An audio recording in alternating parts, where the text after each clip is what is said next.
Last night we voted on a bill to end the shutdown and fund the government until January.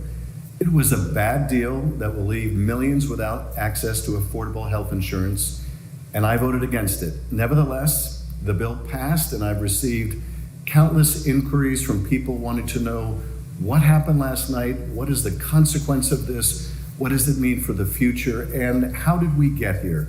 So to explain, we have to go back to the beginning of the year and the beginning of the Trump presidency, when we witnessed in those first few months the administration engaging in countless lawless acts, withholding, illegally impounding money for government programs and for services for the American people, laying off dozing mass numbers of federal employees, also in violation of law, starting to engage in indiscriminate immigration raids, and other countless acts that were in violation of law, norms, and were just plain cruel. So that was the context in March when the first government funding ran out, and we had a debate over what to do, how to fund the government for the future. Now, when the parties can't agree on funding levels, they often rely on something called a continuing resolution. That means let's keep funding the government at the pre-existing level. There are several problems with funding the government this way. For one thing, you can't take into account changed circumstances. But for another, and in the context of the Trump administration's lawless acts, it meant in that case giving the government 6 more months, a 6-month continuing resolution, to keep illegally withholding funding, to keep engaging in lawless acts, essentially to give them 6 more months of running room to engage in their corrupt conduct. I strongly argued against supporting that funding agreement back in March. For one thing, they were telling us they were going to cheat on the agreement. They were telling us they were going to continue to rescind whatever funds Democrats put in that bill for our priorities. You might remember, though, that a sufficient number of Democrats joined Republicans in voting for that bill in March, and that funded the government up until September. But during that interim, between March and September, Republicans passed what the president calls his big, beautiful bill. That big, ugly bill that cut trillions of dollars out of healthcare, predominantly out of Medicaid, but also out of the Affordable Care Act, eliminated the tax credits that people rely upon to be able to afford to buy insurance on the exchanges. So it made massive cuts to healthcare to fund a tax cut for super wealthy people and large corporations. So they took the money away from healthcare, gave it to rich people and companies, added massively to the national debt. That was the big ugly bill. Now that set the stage for September, when the funding ran out again.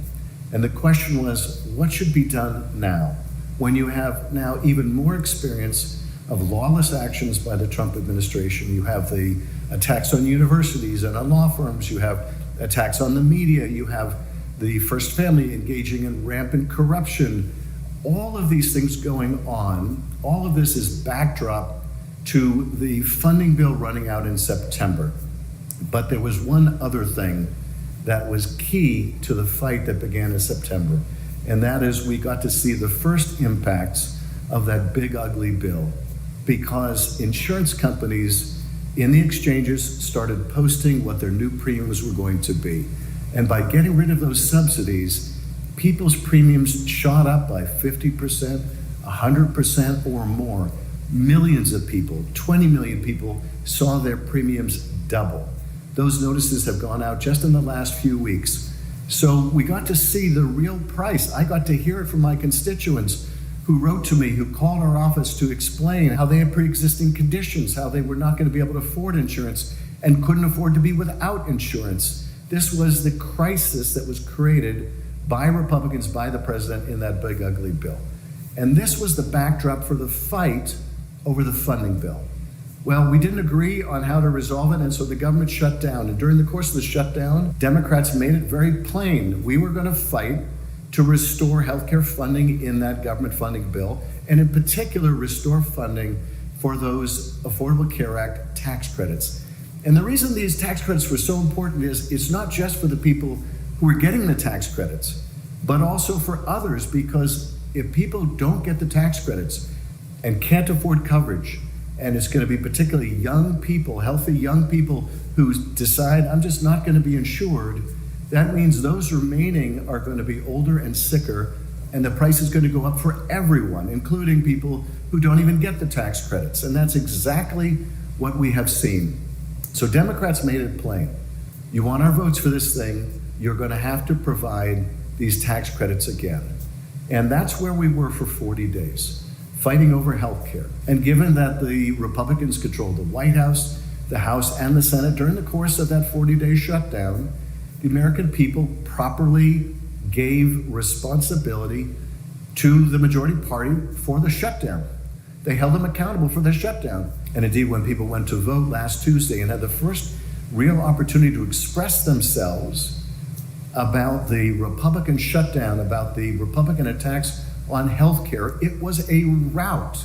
It was a rout. Democrats won in governor's races in Virginia, in New Jersey. Democratic mayors won in cities that had never had a Democratic mayor. In California, Prop 50 passed overwhelmingly. It was not only a terrible rebuke of the president's policies and Republican policies, but we also had some very, very strong candidates running throughout the country who brought different strengths to these different races. But it was in the aftermath of that election that we had the vote last night, when the American people believed rightly Republicans had caused the shutdown by failing to negotiate an end to the healthcare crisis they created, when voters had just handed Republicans a historic defeat, that we had that vote last night. Now, we had just made an offer to the Republicans 2 days earlier. That is, give us a 1-year extension of the Affordable Care Tax Credits, and we will pass the CR until January. They refused to budge. And not only that, during the course of the shutdown, the president decided to do something no president has done, not this way, and that is to maximize the pain the American people were feeling. So he cut off SNAP benefits, food assistance benefits for hungry people.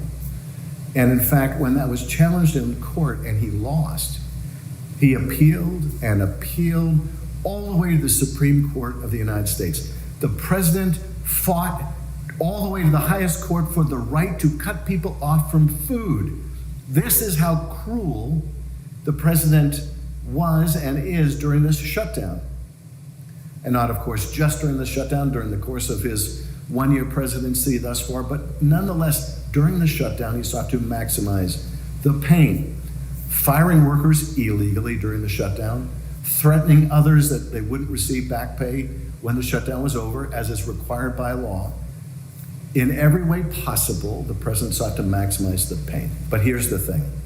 You cannot back down in a fight against a bully. They will simply view it as an invitation to do even worse in the future. This is why I was so adamantly opposed to that deal last night, because that deal last night offered nothing to solve the healthcare crisis. The most it offered was a vote on the Affordable Care Act in the Senate, which is sure to lose. It didn't even require a vote in the House of Representatives. The House of Representatives has been on vacation, a paid vacation, for the last 2 months. While federal employees were not getting paid, while the staff in the House were not getting paid, House members were on a 2-month vacation, courtesy of Speaker Johnson. So it was a bad deal. Tragically, the Democratic caucus was divided, and therefore that deal passed. So where does that leave us? Well, this deal will, at some point this week, now go over to the House. The House will have to return for the first time in months to actually do some work. They will have to swear in a new Democratic member from Arizona. That will be the deciding vote to release the Epstein files, part of what has kept them away for the last 2 months. But they will also take up this bad deal. Now, there may be some Republicans that hold out for a while, but they will cave to the president, as Republicans always do. And so I expect that ultimately this will pass. It will kick the can down to January. But frankly, in January, I expect we will have less leverage than we did last night. And that's going to leave millions of people trying to figure out right now how to pay for their health care high and dry. That is the tragedy of the Republican big ugly bill, of their willingness to keep the government shut down so they could insist on taking health care away from people. So what is the remedy? What is left to be done?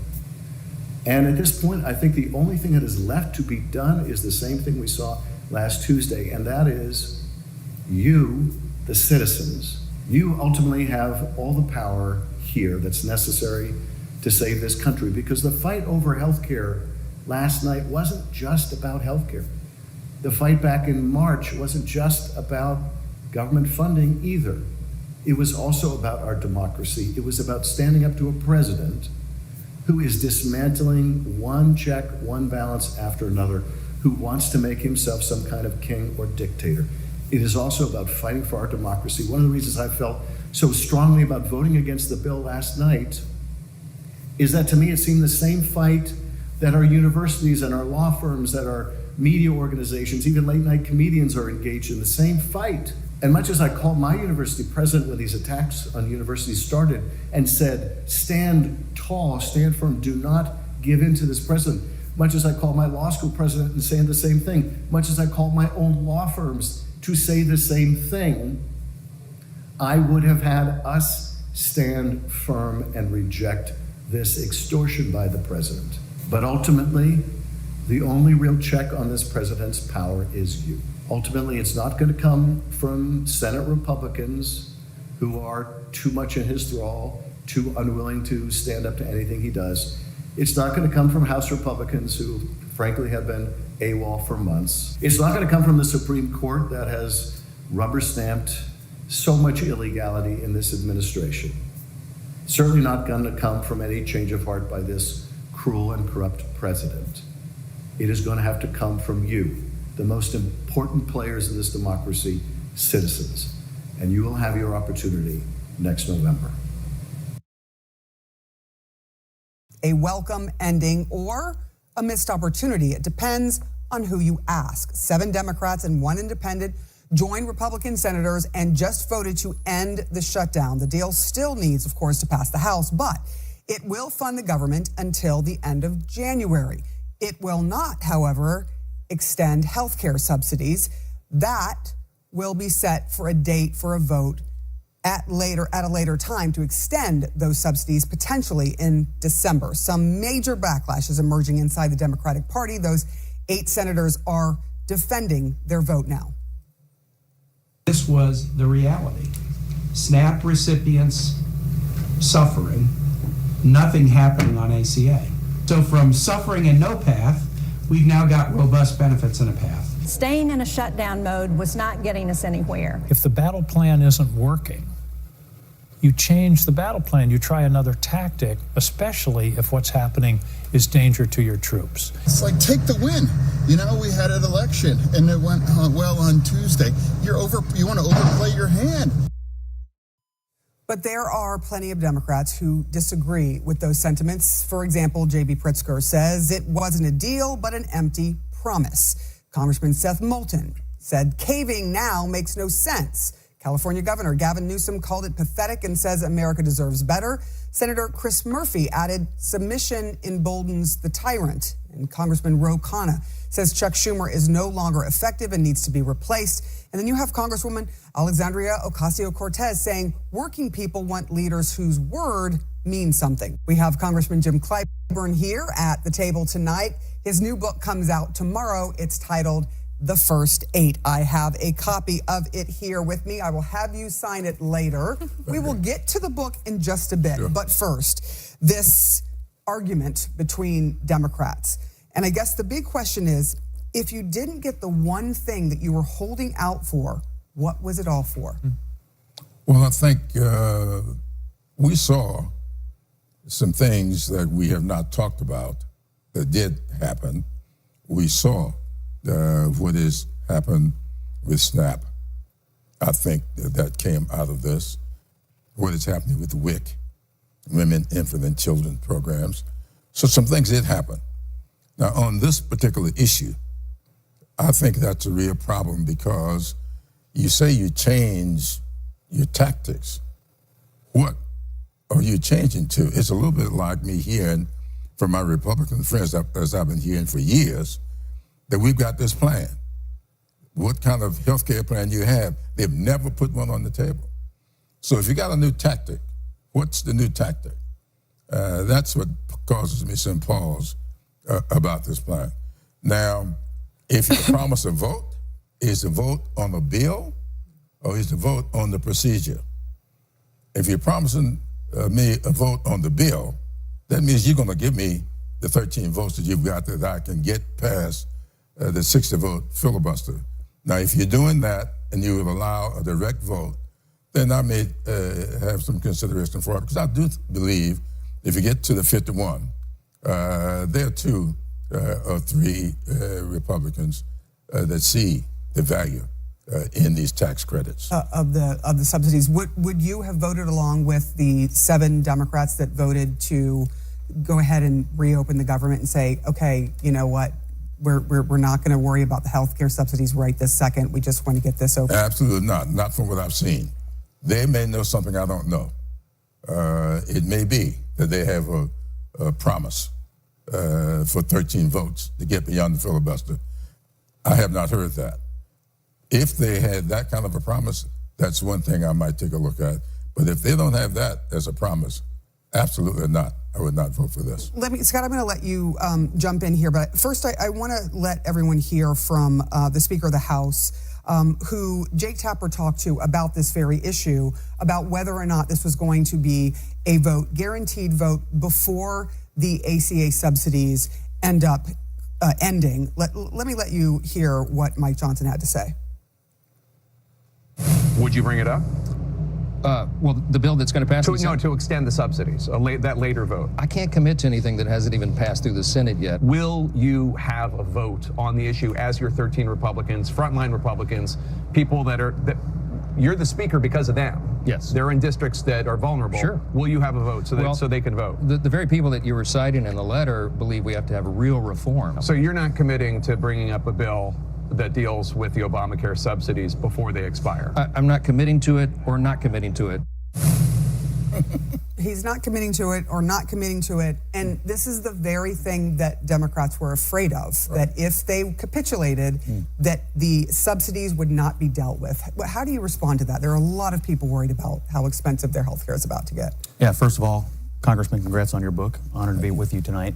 Second, look, one thing that came out of this entire fight is that the healthcare system in this country has been, Obamacare, has been exposed as a complete and utter failure. We all know it now. Everybody admits it. The other thing that came out is that Democrats are willing to make people suffer. And you heard Democrat after Democrat today say, well, we just couldn't prolong the suffering. So they admit that their political tactics were designed to inflict suffering on the American people. We also learned about cynical politics in this. But the overall issue of health care is going to have to be dealt with because the system has failed. Everyone, I think it's bipartisan now, admits it. But I'm not sure that having Mike Johnson commit to giving billions of dollars to insurance companies for insurance that's not getting any better, it feels like it's getting worse to the American people, is going to make a difference.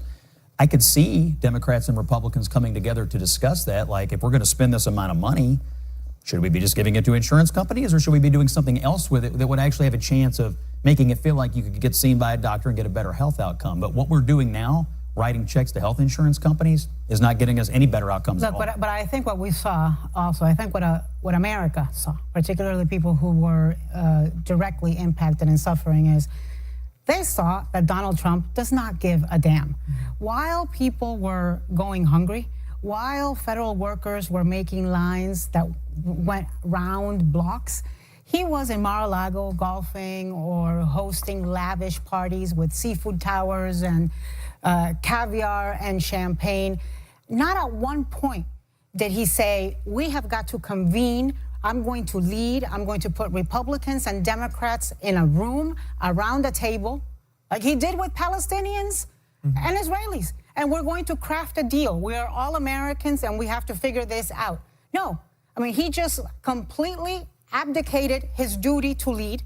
And when he wasn't hosting a Great Gatsby party, he was giving $40 billion of US taxpayer money to Argentina to bail out those people. Doesn't sound very America first to me. And so I think that put a light on the kind of precedent that people voted for. Scott, with all respect, you cannot put on the American people that Democrats were the one that were hurting people, making this plight. Who was casting the votes against opening the government, Democrats or Republicans? Who was casting the votes? Scott, who was wanting to cut SNAP benefits? Nobody. And who Republicans was playing voted up, to who was fund playing SNAP up, who was 15 playing up times. SNAP benefits after 2 courts ruled that it was unallowed? Republicans voted to fund SNAP 15 times. Democrats voted to defund it 15 And you talk times. about And the now affordable, it took, and we you had to talk get about the 8 to join us. Affordable Health Care. You talk about the Affordable Health Care Act. Okay, It's terrible. Landmark legislation is not perfect.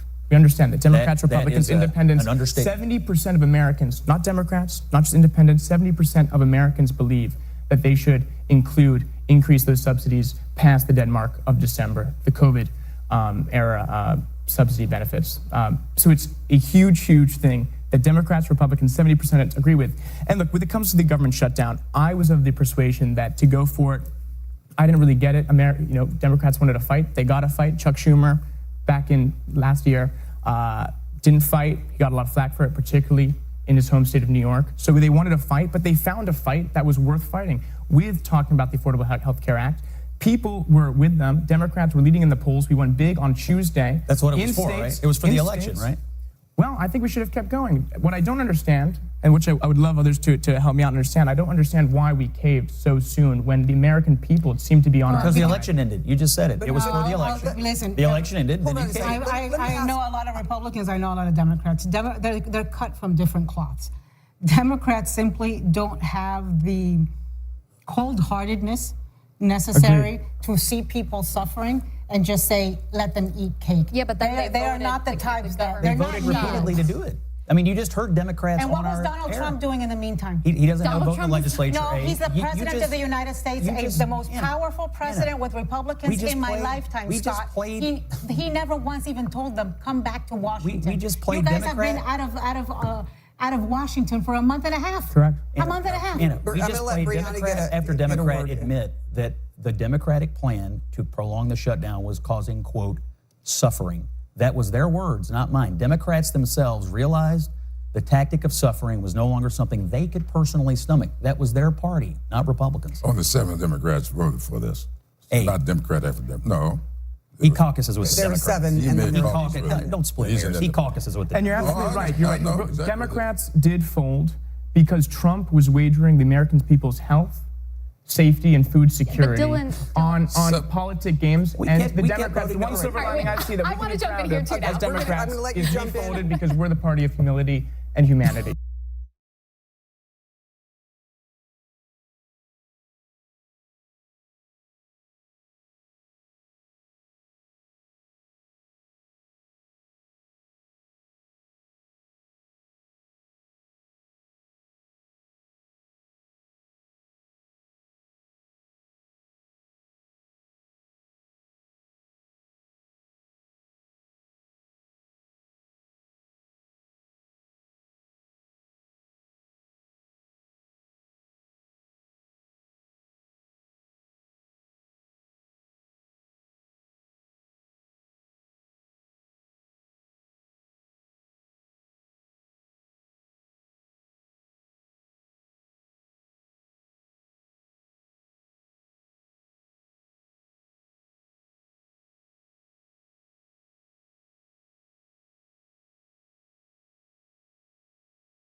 It is time for Money Power Politics.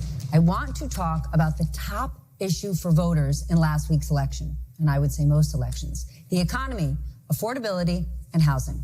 Now, for millions of Americans, buying a home is financially out of reach. Mark Wayne Mullins, Senator, thanks for joining. I guess, when you listen to all this noise, for the American people, can you help reset? They woke up this morning thinking that the government was open again. Can you frame up the timing of what has to happen to actually get the government open from here? Marcus, that's a good question because the procedures we have to follow in the Senate is confusing even for us that serve in the Senate. So what we're doing right now is we're trying to proceed to the bill. So last night we had to invoke cloture to be able to start debate. That's what we did. Now we have to pull the motion to amend the bill because the House bill was sent over as a clean CR. Since we're putting 3 appropriation bills on it and changing the date, we're going to go from 12 appropriation bills down to 9 appropriation bills, or from 12 CRs to 9 CRs and 3 appropriation bills. Plus we have an amendment. Since we're amending it, now we have 8 amendment votes that we got to go through. None of them will be adopted, I don't believe. Then once we do that, we have to have a vote to end debate, and then we will get on sometime tonight, late tonight, I'm sure, to pass the bill. Once we pass the bill that's amended, it'll have to go back to the House. The House will probably vote on it, I'd say, on Wednesday, and then the president will sign it and we'll reopen the government. A lot of moving parts, but that's why people get so upset with the bureaucracy, with the government, when we have it in our own chamber, having to figure out how to vote and just reopen the government. Thank you so much for laying that out for us. I'm curious about the vote when it goes back to the House, because our colleague, Larry Kudlow, had your colleague, Senator Tuberville, on, and he said, basically, this is a done deal, it's going to happen, right? And the senator said, well, when it goes back to the House, you never know. Do you feel that way? No, listen, President Trump, the leadership table, myself, the speaker, and leadership over at the House have been walking side by side. We're all in the same boat. We're all rowing in the same direction. We've got the votes in the House or in the Senate to vote on it, and we know that the House is going to do the same. We didn't want to jam the House. We didn't want to have a piece of legislation that comes out of the Senate that the House can't pass. That's why we are very involved all the way through. The only thing that could possibly happen to derail this, Senator Rand Paul from Kentucky is insisting on an amendment vote for the ag portion of the bill to try to add hemp into it, to add the percentage of how much THC can be allowed in hemp. It's a very selfish amendment. Even Mitch McConnell doesn't support this. It didn't make it into the ag bill because he had an opportunity to actually put it during the ag bill. It got voted out of the ag bill. It got voted in the House bill or out of the House bill too. We conferenced them. They still didn't make it. He's still insisting on an amendment vote. If for some reason it were to make it to the bill, there's some people in the House that said they won't support it. They'll have to amend it and send it back to us. So that's the only thing that could happen, but I don't believe that Rand Paul's amendment will pass. Listen, Republicans really don't support hemp that much. Okay. Well, the vote that you're talking about happening in the middle of the week is going to take us through when? Through the middle of January? The CR will take us through the middle of January? Yes. And then what? We're going to be faced with the same issues again? Well, it goes till January 30th. We'll have 3 appropriation bills done, so we won't be shutting down the whole government. The SNAP program wouldn't be able to be shut down. Ag, MilCon, VA, all those will already be done. What our purpose of going until December 30th would be to do 4 more appropriation bills.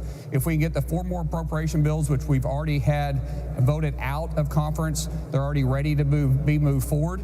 If we're able to do that, then that'll fund roughly 80% of the government, and then we'll probably see our continuing resolution, the other 5 bills. I think we're in a good spot to avoid a shutdown future moving forward, because during this time, President Trump has made it very clear he wants to negotiate, he wants to move forward and try to get health care that's going to work for the American people. Affordable health care is not affordable. It's went up 225%, even though President Obama said it was going to go down 25%, which it hasn't.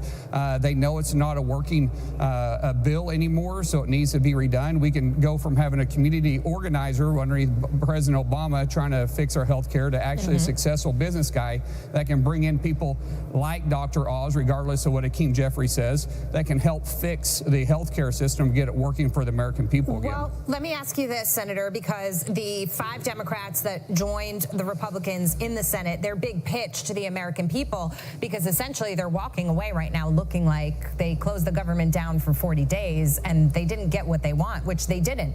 Their big pitch is, well, we're going to draft a bill and we're going to try to get the Affordable Care Act subsidies that way. So how does that fit into this timeline? Because that really is the sticking point. Well, we've guaranteed them that we'll give them a vote on the ACA, but we can't guarantee an outcome. The American people know that ACA, the Affordable Health Care, is not working for them. So all we've done is said you're going to have a vote before Christmas, but we're not going to guarantee that it'll pass, and neither will the House guarantee that it'll pass the House either. The truth is, the President Trump said the best thing they could possibly said on Truth Social when he said that why don't we just give the premium tax that we're giving to the insurance companies? Why don't we just give that to the American people and allow the American people to choose what health care they want? Right. You cut out the middleman. Markwayne Mullin, Senator, thanks so much for being here. We really appreciate it. Thank you for having me on.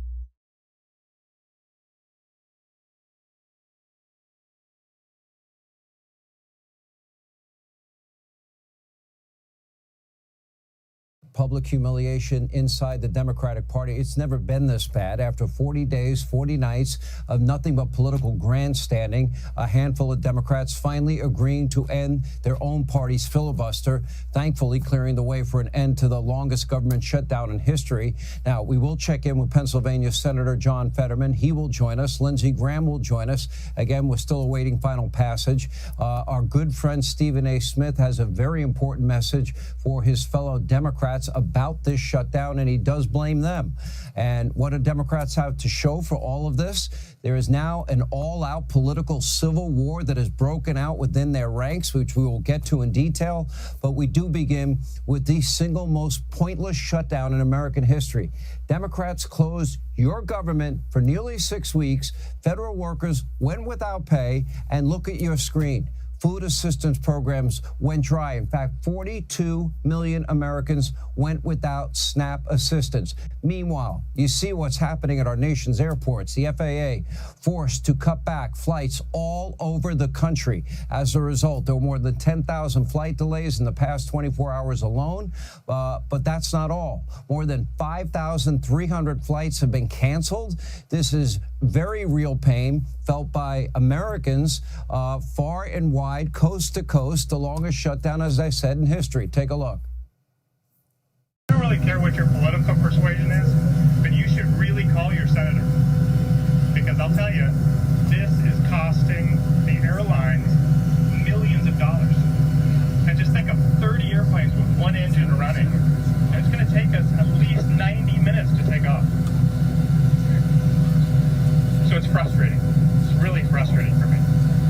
Oh, there must have been a really good reason for Democrats shutting down the government, right? Your government, and causing so much pain, right?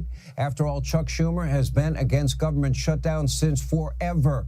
His entire career, he was against them. Here's a reminder. What if I persuaded my caucus to say I'm going to shut the government down? I'm going to not pay our bills unless I get my way. It's a politics of idiocy, of confrontation, of paralysis. It's sort of like this. Someone goes into your house, takes your wife and children hostage, and then says, let's negotiate over the price of your house. You know, we could do the same thing on immigration. We believe strongly in immigration reform. We could say we're shutting down the government. We're not going to raise the debt ceiling until you pass immigration reform. It would be governmental chaos. Speaker McCarthy needs to stop letting the MAGA radicals drive his decisions and do the obvious and sensible thing. Follow the Senate's lead and pass a bipartisan CR to prevent this reckless shutdown. We do not want to let a Trump temper tantrum govern our policies or cause the shutdown of a government which everyone on both sides of the aisles knows is the wrong idea. Wow, times have changed. Now, this is what Schumer sounds like when asked about working with President Trump to reopen the government. Take a look. So now we're in a government shutdown. And you may be asking yourself, how the hell did we get here? Donald Trump and the Republican Party are hell-bent on taking health care away from 60 million people, closing community clinics, rural hospitals, nursing homes, all so they can keep giving tax breaks to their billionaire friends. It's a disgrace. So Democrats have 3 words for this. No way. It's literally life or death. We will not let Republicans blow up our health care system. So just what are the extraordinary circumstances? Because, for him to chuck to a 180 after having one position his entire career and cause the suffering of millions of Americans through this government shutdown, well, according to top Democrats, it was all about, quote, political leverage. They said it out loud. Take a look. And the White House, frankly, this is our only moment of leverage. And although a very unpleasant tool to use, it's gotten us focused on what we have to do to change direction on health care. No responsibility on the Democrats, or at least you don't think that the public will perceive that the Democrats are responsible. Shutdowns are terrible. And of course, there will be, families that are going to suffer. We take that responsibility very seriously. But it is one of the few leverage times we have. Families will suffer, but we need the political leverage. As it turns out, Democrats didn't even really get leverage. This was all much ado about nothing. In fact, Democrats agreed to end their filibuster in return for essentially nothing. None of their idiotic demands were met. Remember, they initially wanted a whopping $1.5 trillion in additional spending to be to be spent on hundreds of millions for health care for illegals, extend their subsidies that they voted to be temporary for Obamacare during COVID, or officially, what they call the Affordable Care Act. As my friend Mark Simone said to me today, if it's the Affordable Care Act, why does it need subsidies? And they wanted to fund PBS and NPR and DEI programs around the world. For 7 weeks, $1.5 trillion. In the end, this was all political theater, all aimed at their radical base. But guess what? The Democratic Party's radical base, they're not even happy. Take a look. It's strange, Dean, to go back to the original sort of part of this conversation of whether he is a good deal maker. I mean, in a way, it seems like the president is kind of getting what he wanted 40 days ago when all this started. I don't understand how a Democratic senator goes, wow, we won really big. Let me cave now. I don't understand. That makes no sense to me. In terms of standing up to Donald Trump, the shutdown actually gave him more power. Exhibit A being what he's done with SNAP and SNAP benefits across the country. But there's no way to defend this.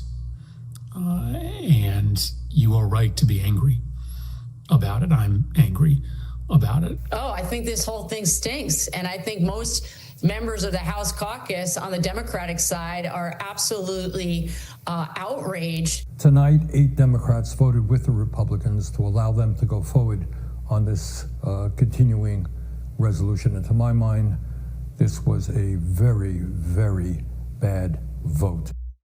As I said, a Democratic political civil war. Gavin Newsom desperately wants his party nomination for president in 2028, called the move to reopen the government, quote, pathetic. The socialist base wants more than just performative gestures, and this shutdown just exposed the single largest divide in the Democratic Party, frankly, in our lifetime. Now, tonight, they are at war with themselves. Party leadership is losing. Chuck Schumer will soon be political roadkill at the end of all this by his own party. We'll have more on that in a second. The radicals now reign supreme. Democrats could barely cobble together the handful of votes needed from retiring senators like Jeanne Shaheen and Dick Durbin to reopen the government. Almost every senator was just too terrified to vote against this radical socialist base that is the heart and soul of the Democratic Party. And this is likely the end, as I said, of Chuck Schumer. In fact, Democrats, they are already calling for his exit. We're going to play that in a moment. But first, even before the shutdown ended, well, you had socialist AOC openly challenging the Senate leader. This is a powerful moment. Well, what I think is so impressive about what Zohran Mamdani accomplished tonight, as well as the entire movement of New Yorkers that came out to vote for him, is that he had to not just defeat a Republican, he had to defeat a Republican and the old guard of the Democratic Party at the same time. He was fighting a war on 2 fronts and not just one. And he still won resoundingly. And I think the message that sends is that the Democratic Party cannot last much longer by denying the future. Chuck Schumer's days in the Washington swamp are officially numbered, so be on the lookout for an announcement from Chuck. He's no longer seeking re-election or leadership. Hakeem Jeffries also knows that his standing in his party is in peril. Again, AOC, and I've been saying this for years, She's really in charge. Mamdani is in charge. The squad is calling the shots. Every other elected Democrat is merely trying to tiptoe around the real power base in the Democratic Party, who demand a brand of politics, I believe extreme, that the Democratic Party of just a few years ago is completely, I find it unrecognizable. This is officially the party of the squad, Bernie Sanders, Zora Mamdani, and Jasmine Crockett. Just listen to Secretary Scott Bessent embarrass Georgie Stephanopoulos over this very issue this weekend on ABC. Take a look.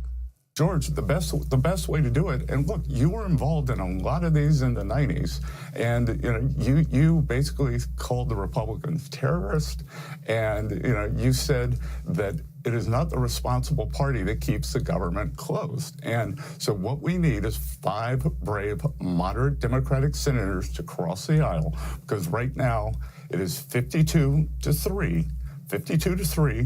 5 Democrats can cross the aisle and reopen the government. That's the best way to do it, George. I can disagree with you about the history there, but we don't need a history lesson right now. We can talk. Let's talk about. Let's talk about what's happening right now. If you want, I've got all your quotes here. I've got all your quotes here, George. I'm sure you do. And I went back. Let's talk about the situation right now. Read your book. So you got one purchase on Amazon this week, and that's very much what you said. Checkmate. And while Democrats and the media mob played a weird game of political chess with their socialist base, President Trump, he's trying to spend every day creating new policies, help everyday Americans, including a possible dividend paid out to Americans funded by the new tariffs that are bringing in billions of dollars. Now, along with a proposal for a new 50-year loan to make housing more immediately affordable, which, by the way, likely will be the case with a new and sensible Fed chair, the president working to reward federal employees that never wavered under the shutdown with a potential bonus to air traffic controllers who didn't miss a day despite missing multiple paychecks. President Trump is offering a huge contrast to the insanity of the left. In fact, only one U.S. senator has been against his party's extreme politics from day one. That's John Fetterman. Want even more Fox News on YouTube? Become a Fox News Patriot today. Click join to find out. All right, joining me now, let's go to the aforementioned House Speaker Mike Johnson from Louisiana. Speaker Johnson, I loved your quote. It's the beginning of the end of the shutdown. Very Churchillian. I like that very much. But at the end of this whole thing, they're basically going back to your CR. I know there's a few add-ons here, veterans construction, military construction, but basically, they could have just voted yes on your CR in the first place. And I don't understand how stupid this is. And I think millions of Americans are very aggravated over this. They are, and you're right, it was stupid to use your word, and my word is utterly pointless. I mean, 40 days, we've had the country wandering in the wilderness because of the Democrats' intransigence, and they've made the American people suffer needlessly. And at the end of all this, you now have a handful of Democrats who have come to their senses. They're prepared to do the right thing, reopen the government. They're going to do, Larry, to your point, exactly what we asked them to do weeks ago. I mean, all of this was really for nothing. And it's so sad that they have used the American people as their leverage, that's their own quote, as pawns in this political game so that Chuck Schumer could have political cover back in New York. I mean, it's really unconscionable. I don't understand it. He didn't even get, it's the idea of political coverage. He may be in a lot of hot water himself. Actually, the New York Giants just fired their football coach. That could be apocryphal. I wonder if Mr. Schumer is looking at that. Such things happen in life. He didn't even get that. And the left wing of the party is probably furious at him, so the civil war continues. I mean, Mr. Speaker, I don't understand it. I've seen a bunch of these before. I've lived through a couple of these before. I don't understand it. I am glad if you get this thing done. Maybe you could just walk us through, sir, some process. Now, it's not quite a done deal. As you say, Churchillianly, it's the beginning of the end. So what must happen? We need to get a vote in the Senate, and then what happens, and then when's that vote going to come? Well, that's the big question right now. The latest update, I'm just down the hall from the Senate chamber. Rand Paul Maybe a couple others are gumming up the works, so to speak. They're holding this up a bit because they have a couple of little parochial priorities that they want to use as leverage to get the final vote. But we're hoping that they will fast track this. I mean, if they wanted to, they could probably drag this out into the weekend, but that would just exact a whole other level of pain on the American people when they can least afford it. So we're praying that they get about the business, fast track this thing. I have already put the House on notice that all members are to be headed back to the Hill right now. I would like for us to be voting on this as early as Wednesday, which would be the quickest we could process it if the Senate does their work. And I think we'll get it passed off the House floor, get it to the president's desk. He is anxious to have it. As you know, he is very anxious, happy to get the government reopened, and he's been working on that every day since this shut down. You know, it's interesting to me, sir, the stock market rallying today, almost 400 points on the Dow, and the techie stocks, everything went up today. I'm not going to badger you on the stock market, but, Mr. Speaker, I think the message here is people would rather have the government go about its business. Even though I might not like a lot of the government business, the fact is certain things have to be done. I mean, the military is one of them, the airplanes, the airlines, the controllers. We don't want planes crashing in the sky. That government minimally should stay open. I mean, I think that's the stock market message. I don't know if Democrats understand that or who understands it, but that's got to be part of the message. Well, that's right. I mean, obviously, you and I are limited government conservatives. We want a smaller, leaner government that's smaller in scope and does things more efficiently and effectively, but there are essential services that must be performed. It's not just troop pay, it's Border Patrol and TSA agents, air traffic controllers, as you said. A lot of the essential functions of the federal government that must go forward, and we can't hold it up. And I think the markets also respond. They want stability, obviously. They want things that are foreseeable. They don't like this unrest and disruption. And what the Democrats have proven here is that they're willing to take the country hostage for political stunts, and it didn't yield anything other than really shake the confidence of the American people. So we're ready to get back to that, to begin governing again, but get back to the regular legislative session. And we've got a lot on our plate before the end of the calendar year because the Democrats took so much of that time off of that schedule. Mr. Speaker, President Trump has suggested that some of these air traffic controllers who walked off the job, which is illegal, should be fined. He's also saying those who stayed on the job should be getting a $10,000 bonus. Thoughts on that? Yeah, look, I like the concept. I mean, the devil's in the details. We have to figure out from where that money will come, and Congress has to allocate the funds. But look, it's a very stressful job. They were doing it without pay, and our hearts go out to them. A lot of sympathy for the people that already have a difficult task ahead of them. But then when they're not sure how to feed their family, it adds a whole another layer of complexity on that. So I've got a lot of sympathy for the people who, at great personal sacrifice, are still doing that job, and they should be rewarded for it. President has also suggested, very interesting, tariff dividends or tariff rebates to families and individuals across the country. If I'm not mistaken, that will require congressional appropriations, but I wondered what you thought about the idea in general. Well, I think there's some merit to it. I mean, we'll have to figure that out. It would require congressional action. But, you know, a lot of us are concerned about the national debt as well. The president is also, of course. He and I talk about it all the time.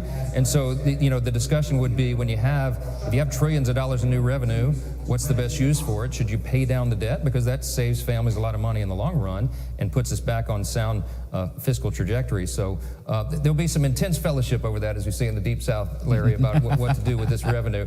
But there'll be a lot of good uses for it. Well, I think he's trying to tie it to the tariff, sort of tax cuts and tariff cuts. You have a quick thought on the Supreme Court and whether they're going to rule on the emergency tariffs that Mr. Trump has been using? We're trying to get a good read on it. I mean, I wouldn't place too much emphasis on the oral argument. A lot has been said about the arguments that were made in the court last week.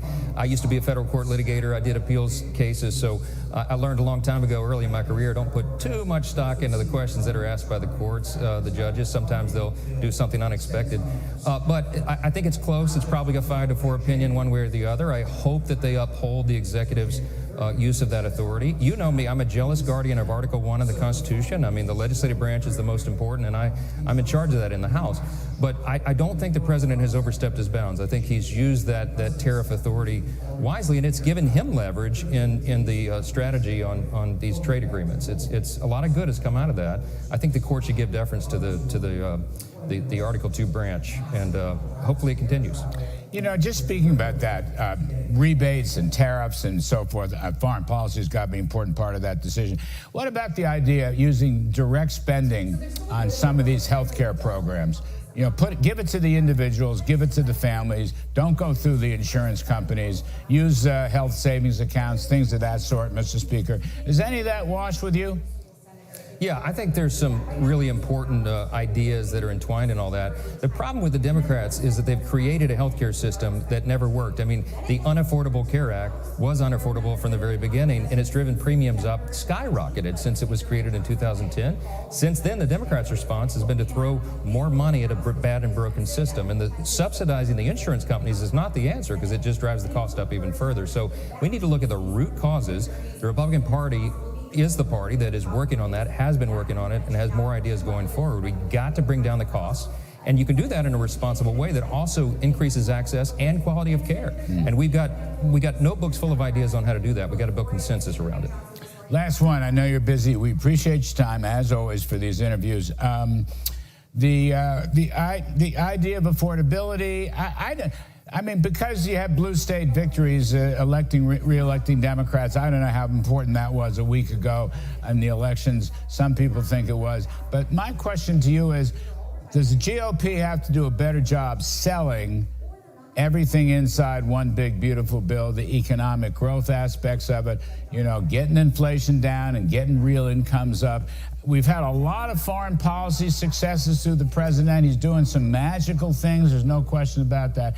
But some people are saying, now let's focus on the economy. That's where affordability comes from. Joe Biden's was awful. Trump is improving on it. Do we need a better job on that? Marketing job, communication job, more time spent on talking about it, sir? Yeah, sure. We can always do that. Remember, we have the headwinds of the mainstream media that are always parroting the talking points of the other side, and it's not always based on fact. In fact, it usually is not. But we are the party that is delivering on affordability. And the one big beautiful bill, the Working Families Tax Cut, was geared and written for lower and middle class earners in this country. And they're going to feel the positive effects because, as you know, Larry, that bill is full of pro-growth policies that are going to make all boats rise.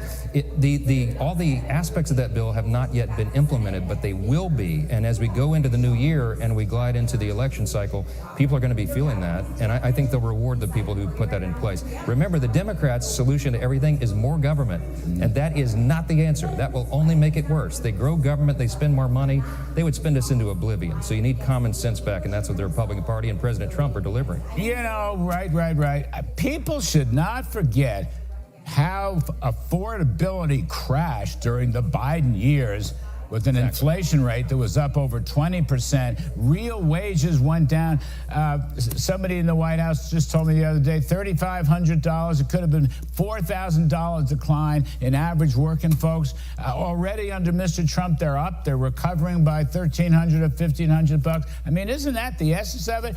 I don't recall. These are the Republican candidates in the in the off-year elections. They didn't remind us about Biden. That whole election was fought about Biden. And that's what big government socialism does, sir. Exactly right. Bidenomics was a disaster for the country. They spent far too much, and that's the reason the inflation is up. The cost of living is up so high because of the policies of the previous administration. Now, we're working to root those policies out and implement our own, but as you know, it takes a little time. You don't just flip a switch right after the election and everything transfers over. So the more of this, the more time that goes by, the more they'll feel the positive effects of what we've done. We are restoring common sense and fiscal responsibility to government, and that's long overdue. And thank goodness we won that election in November, because the country would have crashed into bankruptcy by now. House Speaker Mike Johnson, thank you, sir. As always, we appreciate your time very, very much. Thank you. All right.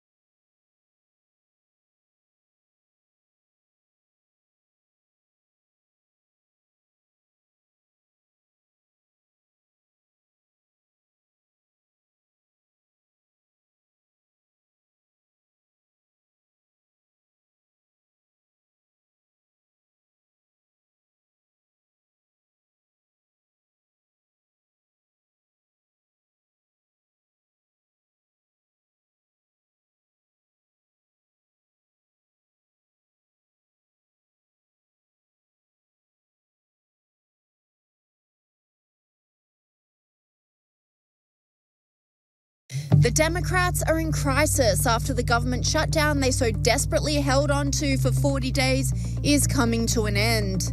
Good morning, everybody. I'm very thankful. Let's look at the commentary from the women on The View calling for Chuck Schumer to go. Shame on the Democrats for even believing that the Republicans would.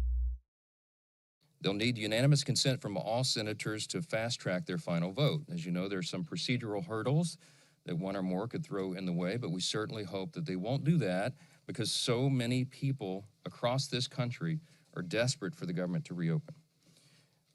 At the very moment that they do that final vote, I will call all House members to return to Washington as quickly as possible. We'll give a 36-hour formal and official notice so that we can vote as soon as possible to pass the amended CR bill and get it to the president's desk. As you all know, and he said as recently as last night, I was with him, and he told the press, he said, we want to get the government open. He's very anxious to get the government reopened and to end the Schumer shutdown. We all are. With regard to the travel challenges, I spoke yesterday at some length with Transportation Secretary Sean Duffy, my former colleague and good friend, and he lamented the serious situation that we have with air travel in the U.S. He's bent over backwards, as all members of the administration and the cabinet have done in all of their areas of jurisdiction, to try to keep the government working for the people and to mitigate the pain and the harm. But the problem we have with air travel is that our air traffic controllers are overworked and unpaid, and many of them have called in sick. That's a very stressful job, and even more stressful exponentially when they're having trouble providing for their families. And so air travel has been grinding to a halt in many places. And as of Sunday, nearly half of all domestic flights, U.S. flights, were either canceled or delayed. And it's a very serious situation. So I'm saying that by way of reminder. I'm stating the obvious to all my colleagues, Republicans and Democrats in the House. You need to begin right now returning to the Hill. We have to do this as quickly as possible. Now, we look forward to the government reopening this week so Congress can get back to our regular legislative session. We have a lot of business to do, as you all know, and we will be working in earnest. There'll be long days and long nights here for the foreseeable future to make up for all this lost time that was imposed upon us. I want to close with something that's important. I think it's important to say that this is genuine. I mean this sincerely. We applaud the 7 Senate Democrats and 1 independent senator who did the right thing. They decided to put principle over their personal politics. And my urgent plea of all my colleagues in the House, and that means every Democrat in the House, is to think carefully, pray, and finally do the right thing and help us to bring an end to the pain of the American people. This has gone on too long. Too many people have suffered, and it's long overdue. That's the update I wanted to give you this morning. There are probably lots of questions, but I'm going to get a lot of my own questions answered later today, so stay tuned for more. Thanks so much. Good morning, everybody. I'm very thankful to see you all this morning. I'm thankful to welcome you to what appears to be the beginning of the end of the longest government shutdown in U.S. history, as shameful as that is. I don't think it's coincidental, you know how I think, but it's after 40 days of wandering in the wilderness and making the American people suffer needlessly, some Senate Democrats finally have stepped forward to end the pain. It appears to us this morning that our long national nightmare is finally coming to an end, and we're grateful for that. At least some Democrats now finally appear ready to do what Republicans and President Trump and millions of hardworking American people have been asking them to do for weeks. But as we said from the beginning, the people's government cannot be held hostage to further anyone's political agenda. That was never right. And shutting down the government never produces anything. It never has, if you study history. And so here we are.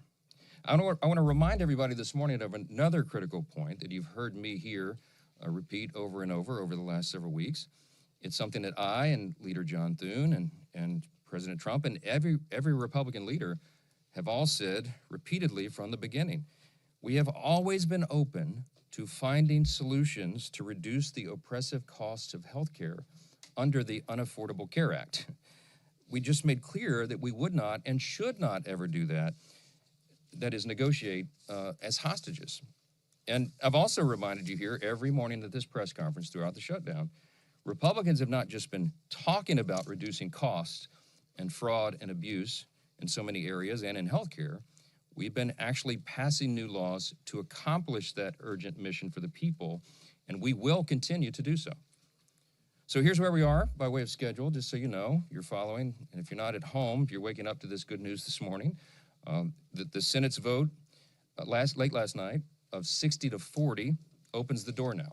The Senate is moving forward on an amended House CR, a continuing resolution, that will reopen the government until January 30th. Added to that are provisions to fully fund SNAP provisions through the end of the next fiscal year, which is September 2026, guaranteed back pay for all federal workers who have been made to endure these hardships over the last several weeks. And it also includes passage of 3 appropriations bills, which we're grateful to be moving through the process. That is the Military Construction and Veterans Affairs bill, it's the Agriculture bill, and the Legislative Branch bill. The Senate will be back in session this morning to finish their job, and we're certainly praying that they do.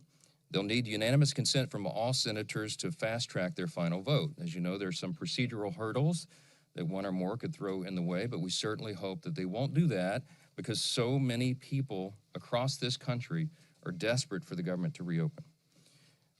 At the very moment that they do that final vote, I will call all House members to return to Washington as quickly as possible. We'll give a 36-hour formal and official notice so that we can vote as soon as possible to pass the amended CR bill and get it to the president's desk. As you all know, and he said as recently as last night, I was with him, and he told the press, he said, we want to get the government open. He's very anxious to get the government reopened and to end the Schumer shutdown. We all are.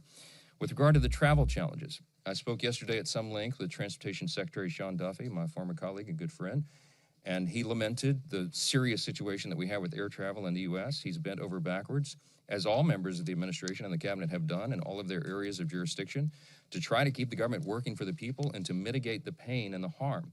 But the problem we have with air travel is that our air traffic controllers are overworked and unpaid, and many of them have called in sick. That's a very stressful job, and even more stressful exponentially when they're having trouble providing for their families. And so air travel has been grinding to a halt in many places. And as of Sunday, nearly half of all domestic flights, U.S. flights, were either canceled or delayed. And it's a very serious situation. So I'm saying that by way of reminder. I'm stating the obvious to all my colleagues, Republicans and Democrats in the House.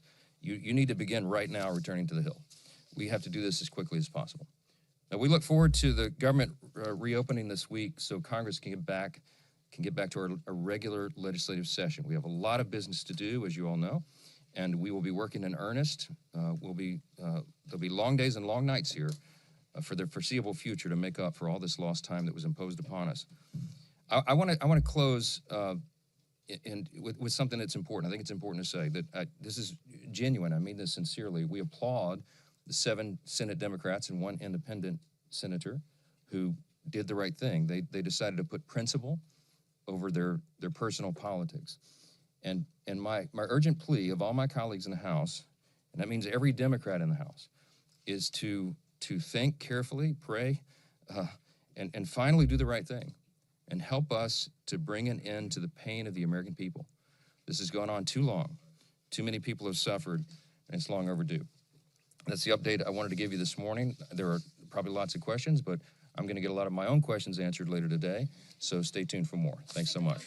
Good morning, everybody. I'm very thankful to see you all this morning. I'm thankful to welcome you to what appears to be the beginning of the end of the longest government shutdown in U.S. history, as shameful as that is. I don't think it's coincidental, you know how I think, but it's after 40 days of wandering in the wilderness and making the American people suffer needlessly, some Senate Democrats finally have stepped forward to end the pain. It appears to us this morning that our long national nightmare is finally coming to an end, and we're grateful for that. At least some Democrats now finally appear ready to do what Republicans and President Trump and millions of hardworking American people have been asking them to do for weeks. But as we said from the beginning, the people's government cannot be held hostage to further anyone's political agenda. That was never right. And shutting down the government never produces anything. It never has, if you study history. And so here we are. I want to remind everybody this morning of another critical point that you've heard me here repeat over and over the last several weeks, It's something that I and Leader John Thune and President Trump and every Republican leader have all said repeatedly from the beginning. We have always been open to finding solutions to reduce the oppressive costs of health care under the Unaffordable Care Act. We just made clear that we would not and should not ever do that, that is, negotiate as hostages. And I've also reminded you here every morning at this press conference throughout the shutdown, Republicans have not just been talking about reducing costs and fraud and abuse in so many areas and in healthcare. We've been actually passing new laws to accomplish that urgent mission for the people, and we will continue to do so. So here's where we are by way of schedule, just so you know, you're following. And if you're not at home, if you're waking up to this good news this morning, the Senate's vote late last night of 60 to 40 opens the door now. The Senate is moving forward on an amended House CR, a continuing resolution, that will reopen the government until January 30th. Added to that are provisions to fully fund SNAP provisions through the end of the next fiscal year, which is September 2026, guaranteed back pay for all federal workers who have been made to endure these hardships over the last several weeks. And it also includes passage of 3 appropriations bills, which we're grateful to be moving through the process. That is the Military Construction and Veterans Affairs bill, it's the Agriculture bill, and the Legislative Branch bill. The Senate will be back in session this morning to finish their job, and we're certainly praying that they do. They'll need unanimous consent from all senators to fast-track their final vote. As you know, there are some procedural hurdles that one or more could throw in the way, but we certainly hope that they won't do that because so many people across this country are desperate for the government to reopen.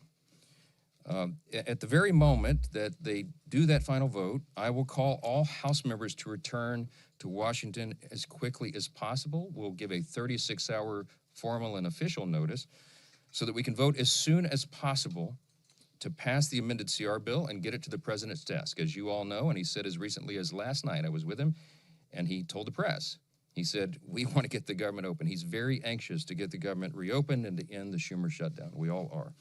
With regard to the travel challenges, I spoke yesterday at some length with Transportation Secretary Sean Duffy, my former colleague and good friend, and he lamented the serious situation that we have with air travel in the U.S. He's bent over backwards, as all members of the administration and the cabinet have done in all of their areas of jurisdiction, to try to keep the government working for the people and to mitigate the pain and the harm.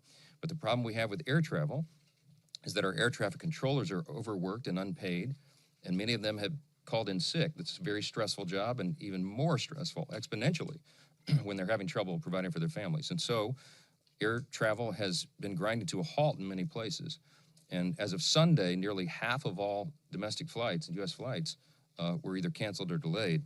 And it's a very serious situation. So I'm saying that by way of reminder. I'm stating the obvious to all my colleagues, Republicans and Democrats in the House. You need to begin right now returning to the Hill. We have to do this as quickly as possible. Now, we look forward to the government reopening this week so Congress can get back to our regular legislative session. We have a lot of business to do, as you all know, and we will be working in earnest. There'll be long days and long nights here for the foreseeable future to make up for all this lost time that was imposed upon us. I want to close with something that's important. I think it's important to say that this is genuine. I mean this sincerely. We applaud the 7 Senate Democrats and 1 independent senator who did the right thing. They decided to put principle over their personal politics.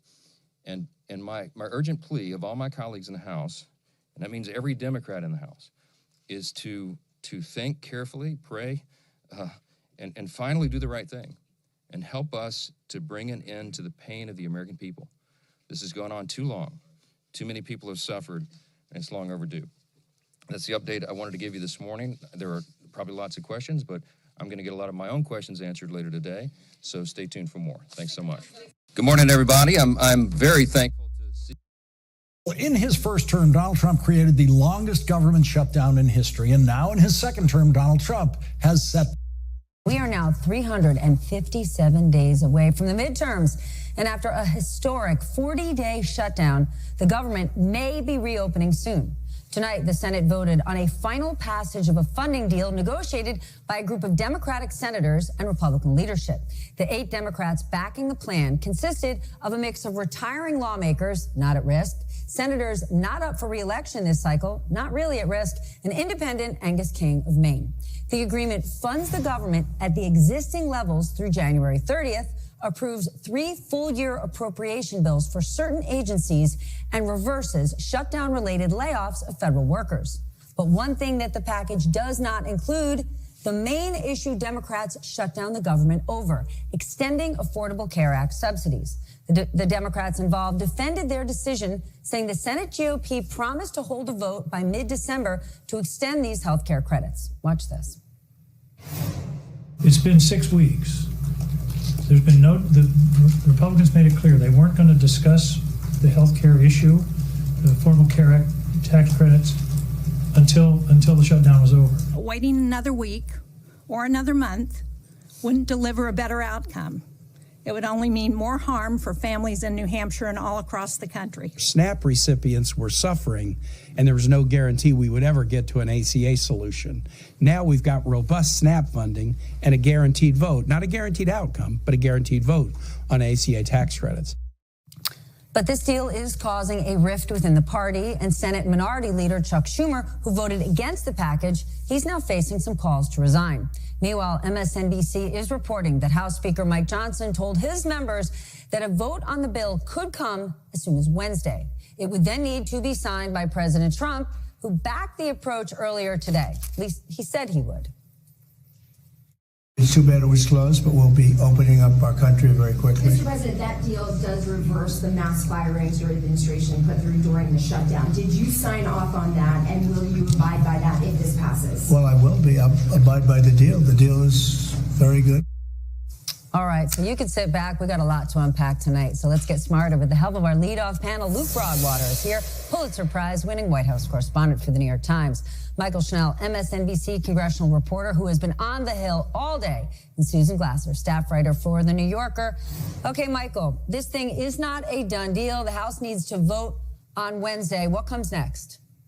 Yeah, so Stephanie, we're reporting tonight that actually just a few minutes ago, House GOP leadership informed members that the first vote, remember, we're going to see a number of procedural votes to get this through the House, but the first vote, the earliest it could happen is 4 p.m. on Wednesday. So that's when we'll start to see the tires moving on this House bill. We'll see the House Rules Committee, which is the first step for legislation, meet tomorrow on the legislation. That's very likely. That's what we're expecting. And then we can get the wheels turning for potentially final passage in the House by Wednesday.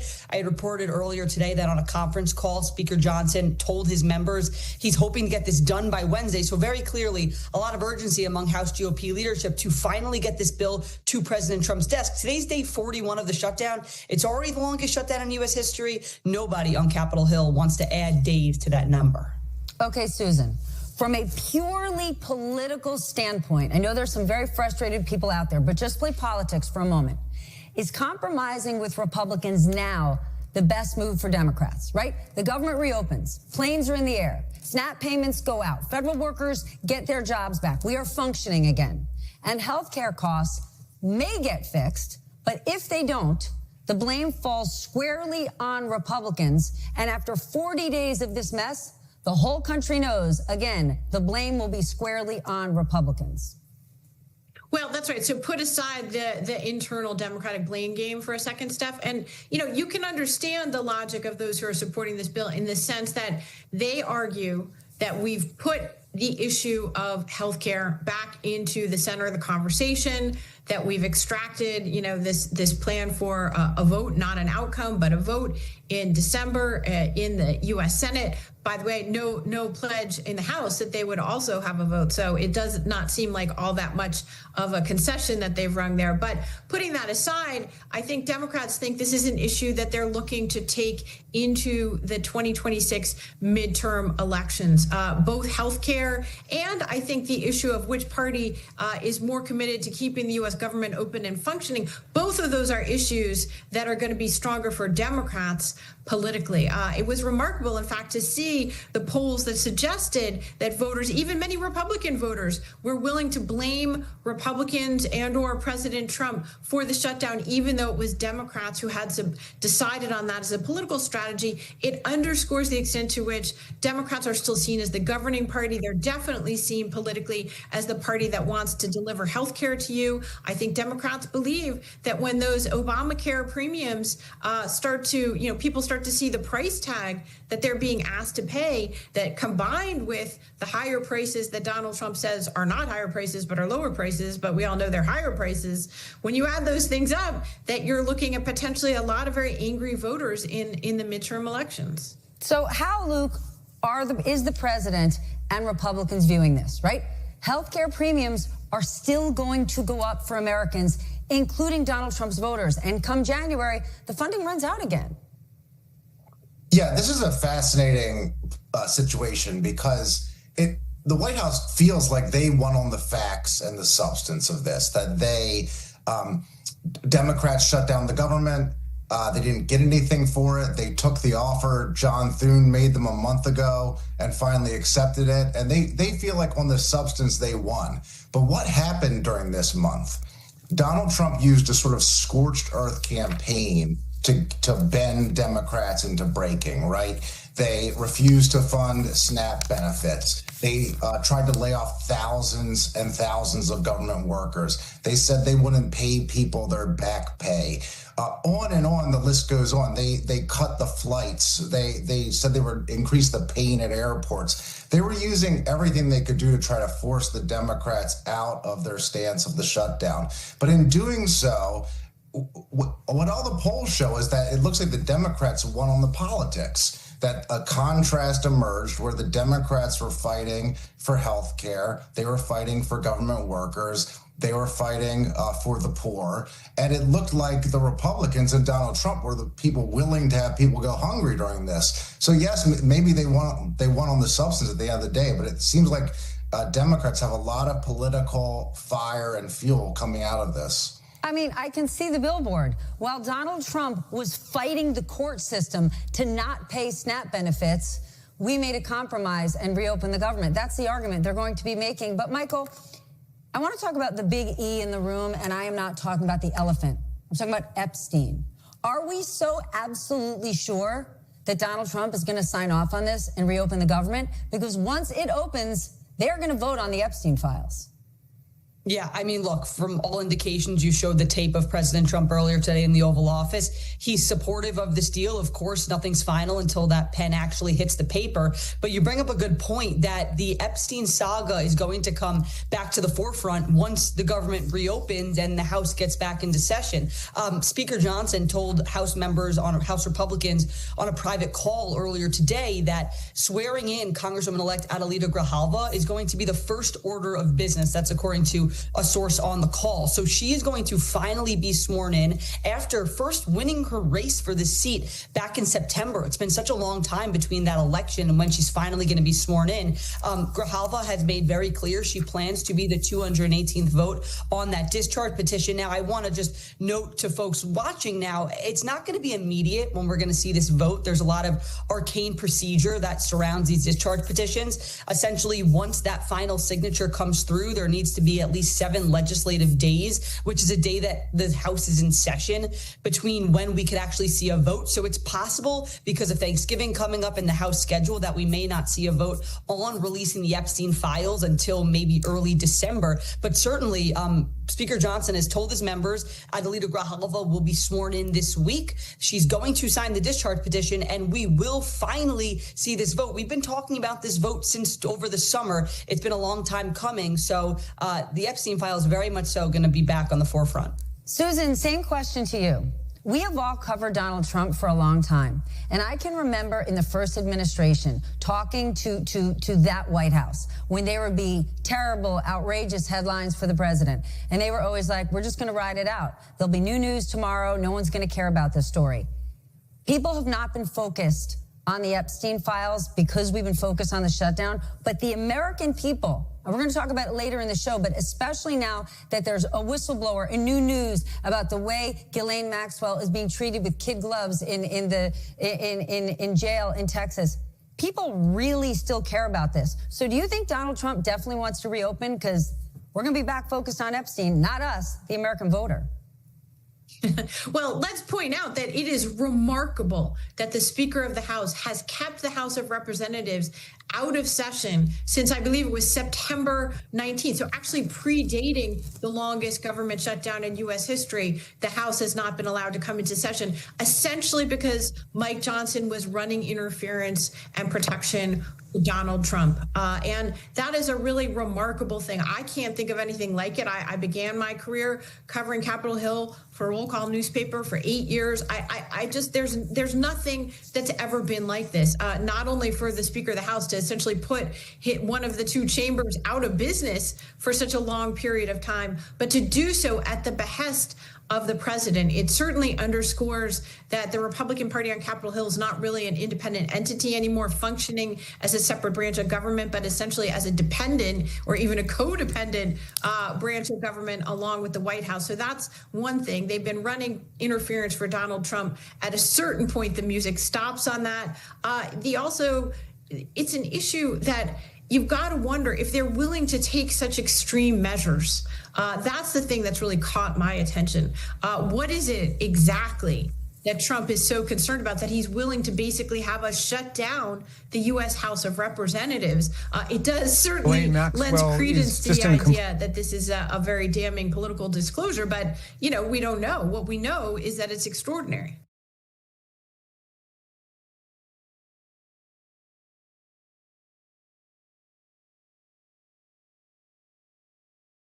Democrat on the House Judiciary Committee, the Jeffrey Epstein accomplice, Ghislaine Maxwell, is getting special treatment in prison and actively preparing a commutation application.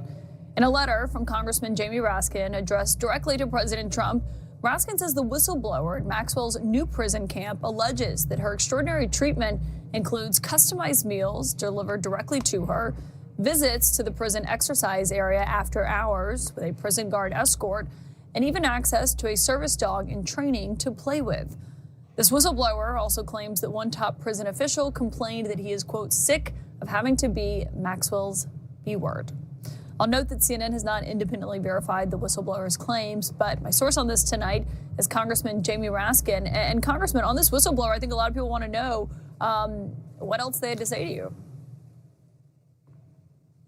Well, the whistleblower made clear that Ghislaine Maxwell is just in a completely different category than every other prisoner. She gets essentially room service behind bars. She can use the shower. She can use the gym whenever she wants to. She gets special treatment there. And unlike other prisoners who have to communicate with people outside of the prison through the unreliable and very slow mail system, she's actually getting messages sent through the warden to the people that she wants to communicate with, and the warden is actually offering her the opportunity to communicate on legal matters with people outside of the prison through the warden.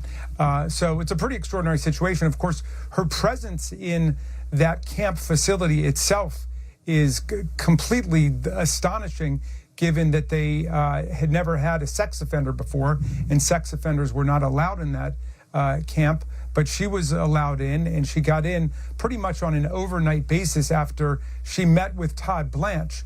She was subpoenaed by the Oversight Committee on July 23rd after a vote on July 22nd, and it was on July 24th that Todd Blanche, who had been Donald Trump's personal criminal defense lawyer, now working for the DOJ as the #2 person, went over to meet her, not in order to find out what she knew in terms of getting other people to be investigated who were involved in the $1.5 billion international child sex ring, but rather to find out what she would say about Donald Trump. And he pronounced himself satisfied when, she said that she had never seen Donald Trump in any compromising position with young women or girls. In fact, she'd never seen Epstein in some compromising position with underage women or girls. So anyway, he liked what he heard, and then suddenly she got this transfer.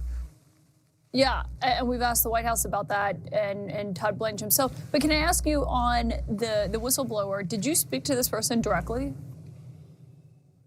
Well, I don't want to get into any more depth on it, but I would say this is a person who is in a position to know everything that was reported to us. And do you think there's more Absolutely to come out about how she's being treated or the treatment she's getting, I should say? I do. Well, one of the other things that came up was that Ghislaine Maxwell is actively seeking a commutation, a pardon from the president right now. And I learned from somebody else, a Republican, that there's a lot of chatter that, he just pardoned 77 people who participated in different ways in his attempt to lie about the 2020 presidential election, his attempt to overthrow the election. And all of that, some people are seeing as a smokescreen to get people talking about that, because none of these people are facing federal prosecution. They've already been disbarred or faced other kinds of charges. But all of that is really meant to distract people from what may be a pardon forthcoming for Ghislaine Maxwell. With us now is Jennifer Freeman. She's an attorney who represents some of the survivors of Epstein and Maxwell. First of all, we should note CNN has not been able to independently confirm or deny the allegations. But Jennifer, what is your reaction to what Congressman Raskin is saying? I've heard similar reports. I've also heard, and these are just, I can't confirm them either, reports that someone did complain about this preferential treatment and was promptly transferred to a higher security prison. I don't know if that's true, but that is what's being reported.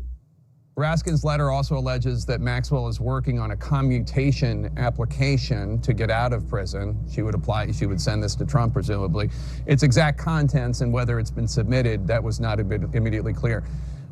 What's your message to President Trump about such a commutation application if he was being asked to commute her sentence? And how would your clients react if such a thing were to happen? That would be very distressing, disgraceful, and upsetting if there's any effort to move forward with a suggestion of pardon or commutation. And it also doesn't make sense, Jake, because the grounds for commutation are typically things like wrongful conviction. Well, that's not going to apply here. A jury of her peers held she was a sex trafficker. Another example would be rehabilitation. That is also not going to be possible since she has not expressed any remorse. Another example would be that it's a nonviolent crime, and that doesn't seem to apply either.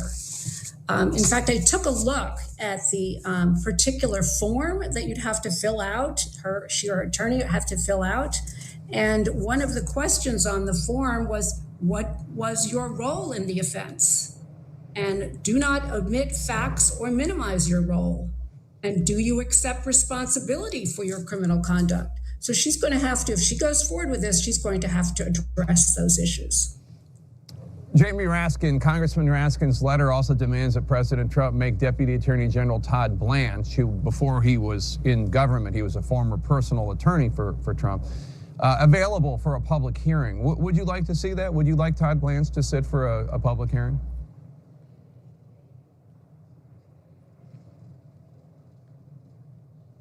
I think that would be appropriate, given that he did interview her with very little knowledge, prior knowledge about the case. I think that would be fully appropriate to do that.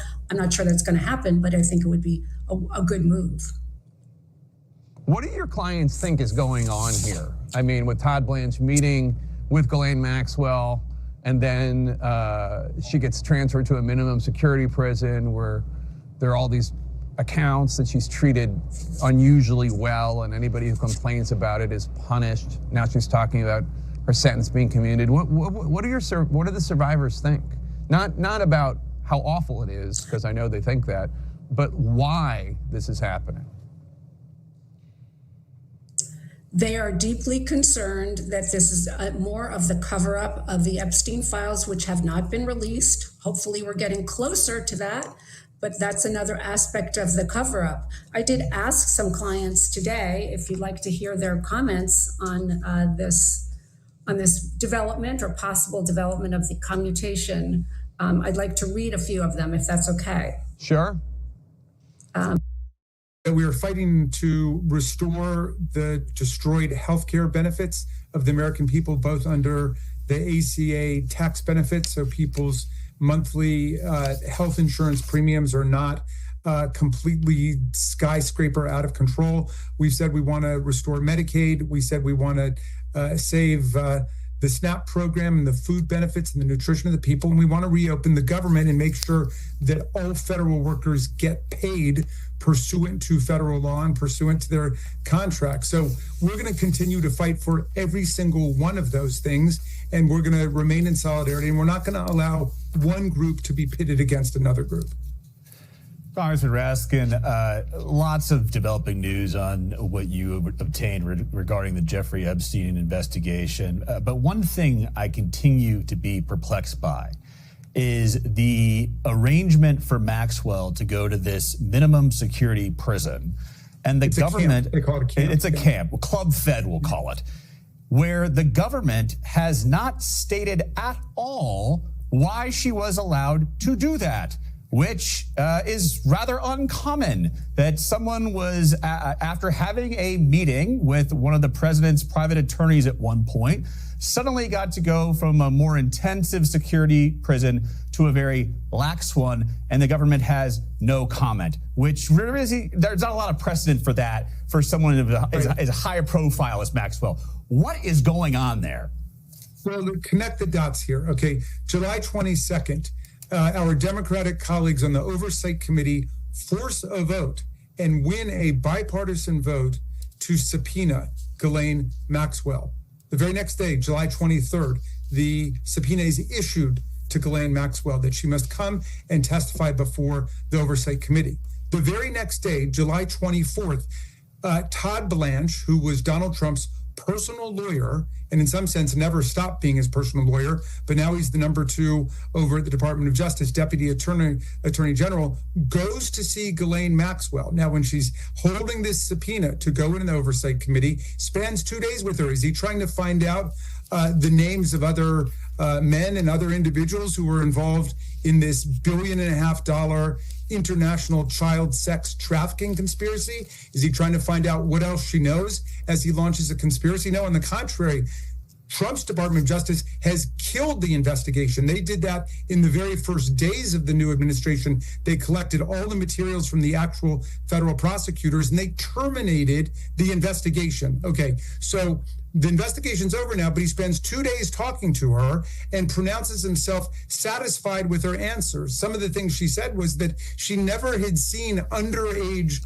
girls or women with Jeffrey Epstein. She had never seen Donald Trump do anything untoward, never saw him with any underage girls, and so on. So in other words, she said precisely what he wanted her to say. He pronounced himself satisfied with obviously this personal errand he was sent on. And then what do you know? She jumps over 6 or 7 months of waiting that people normally have to do to prove that they deserve a transfer to a lesser security prison. She's transferred immediately over to this camp in Texas.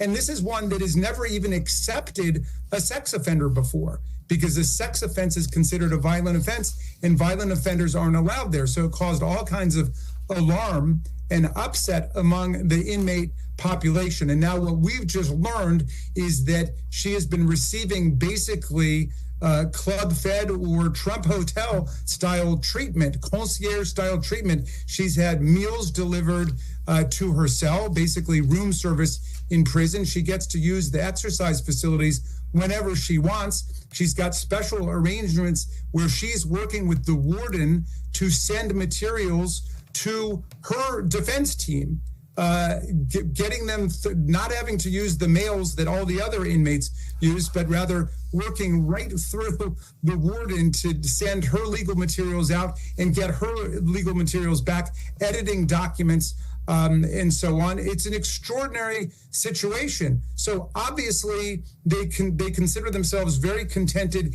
and pleased with whatever she's going to say. And meantime, the Oversight Committee plans to have her in as soon as the shutdown is over. At least that's what my colleagues on the Oversight Committee have told me. They were promised that would happen because the subpoena was delivered and she's supposed to go in. Meantime, we've also learned that she's in the process of seeking a commutation from President Trump, who sometimes seems to know exactly who she is and other times seems not to know who she is. But we've got lots of photographic evidence of the two of them in very close contact. And obviously, he's extremely attuned to the details of her case. And he's also demonstrated he's perfectly willing to trade both commutations, pardons, clemency, favorable treatment in prison for political cooperation with his personal goals. So, Congressman, I just want to connect a few dots here. I'm not sure if you were able to listen to the sound of Speaker Johnson urging his members to hurry on back because there's a lot of work that now has to happen after 50 some odd days of no work on the part of his caucus. He says that he is going to swear in Grijalva, that is one of the first things they're going to do when they're back. Do you get a sense that they are calculating how to slow walk this thing now that they know that you do, in fact, have the 218 signatures you will need on this discharge petition? Well, she does provide Ms. Grijalva, our highly acclaimed and highly expected new colleague, will provide the 218 signature on the discharge petition that will put the legislation demanding the complete Epstein file on the floor of the House. Now, they've obviously had a lot of time to do whatever they want to do to that file, to scrub that file. Remember that they had FBI agents working around the clock to go and search for Donald Trump's name, his image in videos, photographic, the evidence in emails, texts, you name it. And I take it that the plan is here, and I'm just trying to put the different clues together to bring Ghislaine Maxwell in where she will pronounce Donald Trump and perhaps Jeffrey Epstein completely innocent of everything. I mean, this is a woman who refused to testify at her own trial and yet was unanimously convicted of being a child sex offender, both procuring and grooming the girls to come in underage in order to enter this vicious international child sex trafficking ring, and then also participating herself, as has been explained by a number of the survivors and the victims. So look, the victims and the survivors are the voice that counts here. We have got to hear from them about their own personal experience and then also what they know about what was taking place.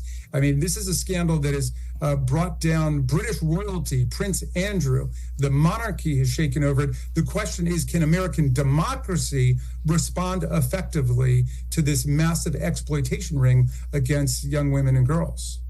I feel the need to speak up for Michael Steele. If he were here, he would say, yeah, this is why you got to free the Epstein 218. Apparently that is coming closer.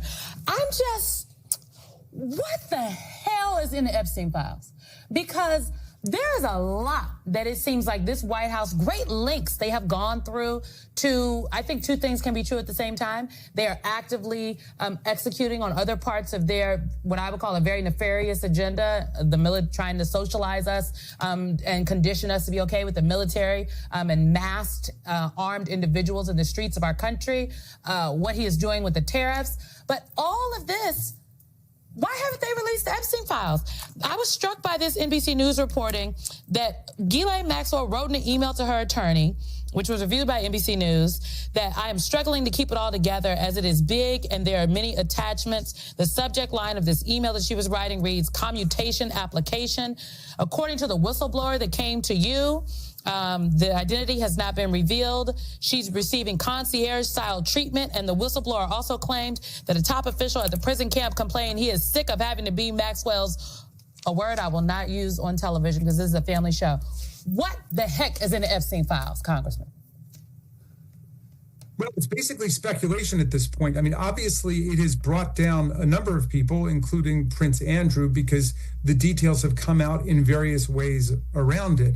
But we're talking about years of documentary, investigative, and prosecutorial investigation and assemblage of these materials. And look, Kash Patel was demanding that they be released. He repeatedly said, this is up to the Attorney General of the United States. It's up to the FBI director. The FBI director can just release it.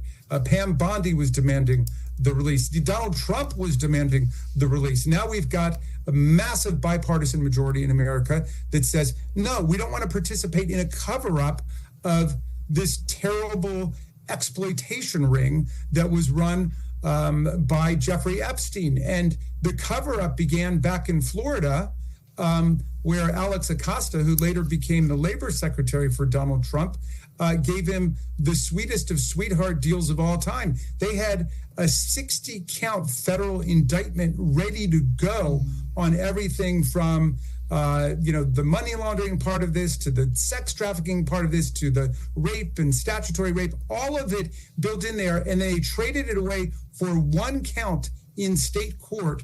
So, Jeffrey Epstein spent several months free from 8 a.m. to 8 p.m. and then his personal chauffeur would drive him over to his own little deluxe setup that he had in jail. I mean, this is a double system of justice that they've got here. And I'm sure people at Mar-a-Lago at the Great Gatsby parties think this is just great.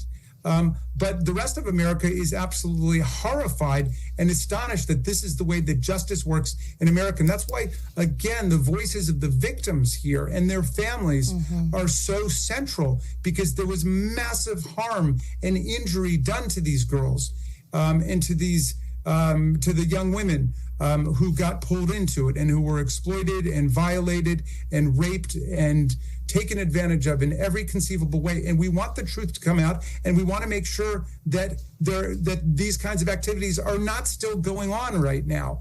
And I thought that we had bipartisan consensus on this. I think that we've got a bipartisan majority still in the House of Representatives demanding that everything be released. But this is really an emergency from the standpoint of justice in America.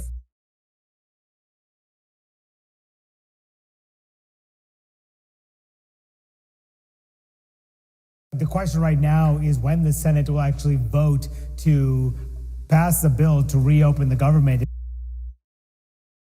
We are fighting to restore the destroyed healthcare benefits. Convicted accomplice of Jeffrey Epstein, apparently asking for leniency from the White House, meaning there's going to be a big will he or won't he moment brewing for President Trump, who's been on a kind of pardon binge lately. Here's the deal. House Democrats say documents from a whistleblower show this woman, Ghislaine Maxwell, is in the process of seeking a commutation from the White House. Remember, she's serving 20 years for sex trafficking minors alongside Epstein and was moved to that lower security prison camp not long after meeting with a top DOJ official to talk about the Epstein case. She says she's much happier there, according to recent emails obtained by NBC News. The White House tonight says the president hasn't thought about pardoning Maxwell, but he certainly has not ruled it out yet, despite growing anger and frustration from Epstein survivors, including the family members of Virginia Giuffre, Epstein and Maxwell's most prominent accuser, who died by suicide earlier this year. I spoke with her siblings about the president so far refusing to rule out a Maxwell pardon. And when you heard the president say that again, even after your very public calls for him, all but begging him to rule out a pardon for Maxwell, what goes through your mind? What goes through his mind, I ask myself, that would give him any doubt to rule out a pardon? The president has had other pardons on the mind, clearly. Earlier today, giving clemency to Rudy Giuliani, and look at this, dozens of other allies who were accused of trying to overturn the legitimate 2020 election. John Allen is following this one for us. Let's start here with this Maxwell pardon. Behind the scenes, what are you hearing from sources about how seriously the White House may or may not be considering this? And what are we hearing from Maxwell's attorney? Well, it's really hard behind the scenes with the White House because nobody's able to react to a pardon before it happens because they don't know.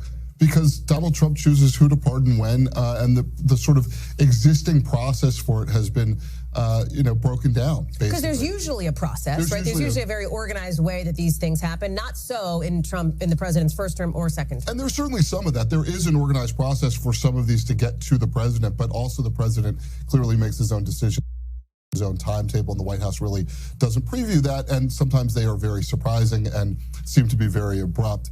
But the White House did talk about the Maxwell possible pardon today. So let's, I think we've got that to take a look at. The White House does not comment on potential clemency requests, Abigail Jackson, the White House spokeswoman, said. As President Trump has stated, pardoning Ghislaine Maxwell is not something he has thought about. Now, you were talking about earlier about this whistleblower complaining about the treatment that she's getting, and her saying in an email that she's happier. And no wonder, because if this whistleblower is right, we have here's basically what she's been getting in prison: customized meals, the warden arranging appointments for her, special help accessing, reviewing, and editing her legal documents, playtime with a puppy service dog in training, and permission to exercise after hours in staff-only areas. So this whistleblower is telling the House Democrats, the Judiciary and Oversight Democrats, that she's got this sort of really posh circumstance in prison as it stands. And then just one other sort of thing going on here. Congressman Robert Garcia spoke about this today and the outrage that some folks are feeling about. I'm not going to read the whole thing, but folks can see it up on the screen. Part of it, he said, is for months people have been hearing about what DOJ is providing her with, and now he is calling on Speaker Johnson and the Oversight Committee Chairman Jim Comer to publicly oppose a commutation. And by the way, Maxwell's attorney has said, right, that the prison can't move was for her safety and security, that there had been an issue around that, and that's why. Right, and I think there's some controversy here because it's one thing to keep her safe, it's another thing to give her time to play with a puppy. There's also these dozens of pardons that came out that were revealed this morning for people linked to allegedly trying to overturn the 2020 election. And this is super interesting because the statute of limitations was about to run out. So this is mostly a symbolic move, it seems, by the White House and by President Trump, right? Yeah, not only a symbolic move by the president, but also these people weren't being prosecuted at all. In fact, the statement from the White House, and I think we got that to show, from Caroline Leavitt, the White House press secretary, doesn't actually mention prosecution. Instead, it mentions persecution. Here's what she said: these great Americans were persecuted and put through hell by the Biden administration for challenging an election, which is the cornerstone of democracy. Getting prosecuted for challenging results is something that happens in communist Venezuela, not the United States of America. And President Trump is putting an end to the Biden regime's communist. But give the reality check there on what these folks were accused of, John. They were accused of, well, first of all, no formal charges ever, right? Yep. So what they're accused of is attempting state charges, but not federal charges. Right, not federal charges. But the president's not able to do anything Can't about pardon the a state charge, right? That's right. So he's basically making a symbolic statement about his values and saying that they shouldn't have been charged, and they weren't charged for trying to overturn the 2020 election. And the Capitol attack, some of those folks were involved in the rally the president held on the Mall on January 6, 2021. Rudy Giuliani, for instance, calling for trial by combat before folks went up and broke into the Capitol. John Allen, thank you very much for digesting all that. I know a lot of news coming out of the White House today. Appreciate it. We thank you for watching, and remember, stay updated on breaking news and top stories on the NBC News app or watch live on our YouTube channel.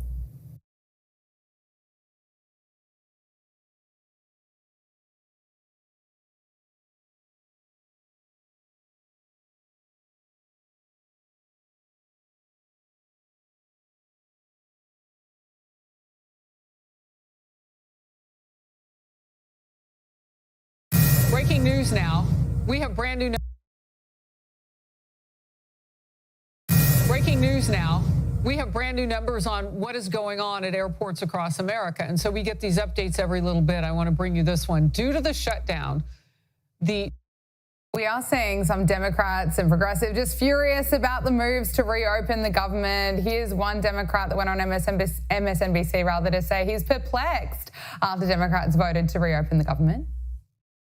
Why now would Democrats in the Senate decide to lay down their arms, potentially end this shutdown, when the terms that are being offered by Republicans don't seem to have changed?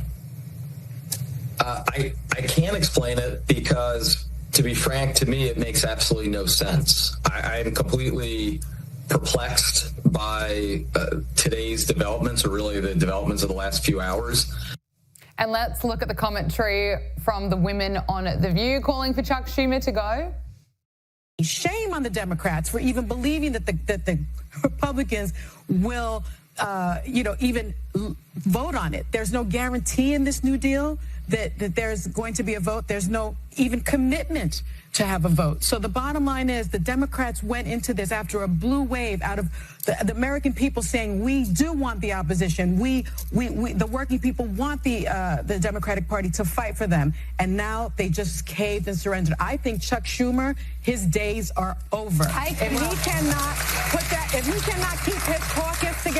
cannot keep his caucus together, he needs to go. He needs to be replaced. Yeah, she's not happy. Seeing plenty of people, plenty of lefties really losing it, John. Well, of course, Schumer did keep his caucus together. He was involved in negotiating this deal, undoubtedly took the lead and negotiated the deal, and they found 8 Democrats willing to vote yes to end the filibuster so that the government can reopen. It was never viable for the Democrats to keep the government shut down forever. You can't do that. At some point, they had to come crawling back, and that's what happened last night. Let's talk about the BBC, which is in big trouble. The BBC's Director General Tim Davie and CEO Deborah Turness have quit after producing essentially fake news by misleading viewers by editing Donald Trump's January 6th speech to make it look like he was encouraging people to riot at the Capitol in 2021. I mean, you look at what went to air in the original speech, it was just appalling. It was doctored. Now, Donald Trump wrote on Truth Social, the top people in the BBC, including Tim Davie, the boss, are all quitting/fired because they were caught doctoring my very good, perfect speech of January 6th. These are very dishonest people, I should say, who tried to step on the scales of a presidential election. On top of everything else, they're from a foreign country, one that many consider our #1 ally. He's not the only one being outraged by this. Plenty of people are suggesting that this should be the end of the BBC. I don't agree with that, but British taxpayers, they should not be paying for fake news. Former UK Prime Minister Liz Truss wrote on X, I'm glad the US President and the rest of the world are seeing the BBC for what it is. Its failure to tell the truth on everything from transgender ideology to economics to Gaza has done huge damage to politics and government in this country. This should be the end of nationalised broadcasting. Now, Donald Trump has warned the BBC it must retract, it must apologise or face a $1 billion lawsuit. He's certainly not afraid to pursue lawsuits. John, what do you make of what's happened here? Well, I don't understand why in Great Britain they have government-financed news. I mean, that seems like an inherently terrible idea. And everybody has known for many years about the left-wing bias of the BBC. We see it over and over again. We certainly saw it here in the way they doctored the speech that President Trump gave on January 6, 2021. So I, for one, would love to see the British government simply stop supporting the BBC. If people want to support the BBC themselves in whatever fashion through advertising or subscriptions or whatever, that's fine. But I think the BBC has forfeited any entitlement to be supported by the British government because of its obvious biases.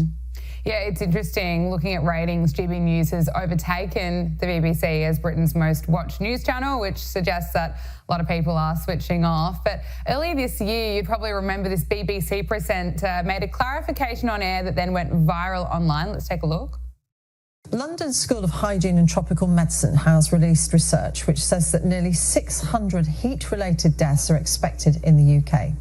Malcolm Mystery, who was involved in the research, says that the aged, pregnant people, women, and those with pre-existing health conditions need to take precautions. Now, this went viral. Plenty of people applauding her for the correction. But, John, apparently it's offensive to say pregnant women. The BBC announced that she broke rules because she, quote, expressed a controversial view about trans people. I mean, what a joke.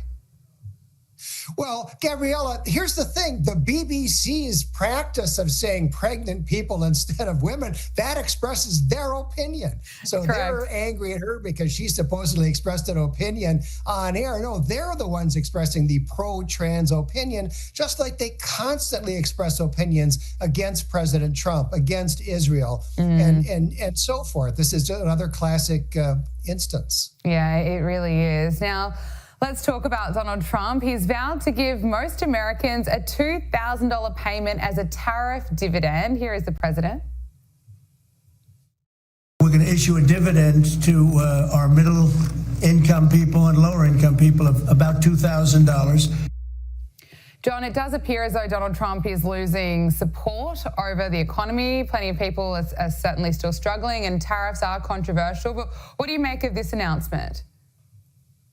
Well, I'm not holding my breath waiting for a $2,000 check for a lot of reasons. One, I don't know that the numbers add up. Trump talks about trillions of dollars. He's including there all of the investment that other countries are promising to make in the United States. But of course, none of that has actually happened yet. The tariffs might bring in as much as $500 billion a year, but the case that was argued in the Supreme Court just a few days ago could put most of those tariffs out of business. People think it's likely that the Supreme Court may rule that most of Trump's tariffs are not, in fact, authorized by the legislation that Congress had passed. So I'm not so sure anybody is going to be seeing those $2,000 checks anytime soon. Okay.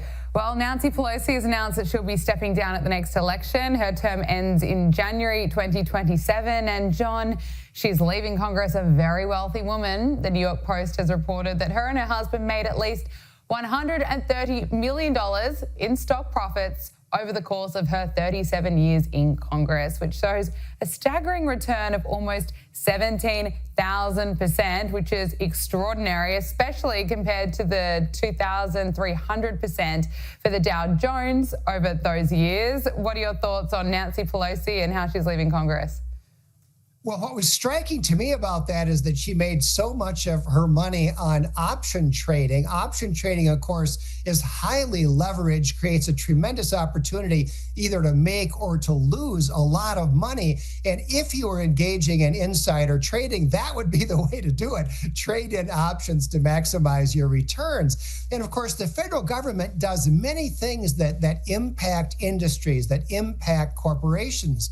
And as the Speaker of the House, Nancy Pelosi was in a terrific position to know what the government was likely to do in the future, particularly because she was one of the people making those decisions. So if she decided to engage in option trading based on actions that she knew the federal government was likely to take, that is just unbelievably corrupt. I don't know whether she did that or not, but for many years, there has been a lot of suspicion over Nancy Pelosi's very lucky history as a stock trader. Incredibly lucky indeed. Finally, before I let you go, Syria's president has met with US President Donald Trump at the White House for unprecedented talks after Washington removed him from a terrorism blacklist. Now, he previously had a $10 million bounty on his head, and now he's being treated as an ally after he's announced reforms. Now, he spoke with Fox News this morning.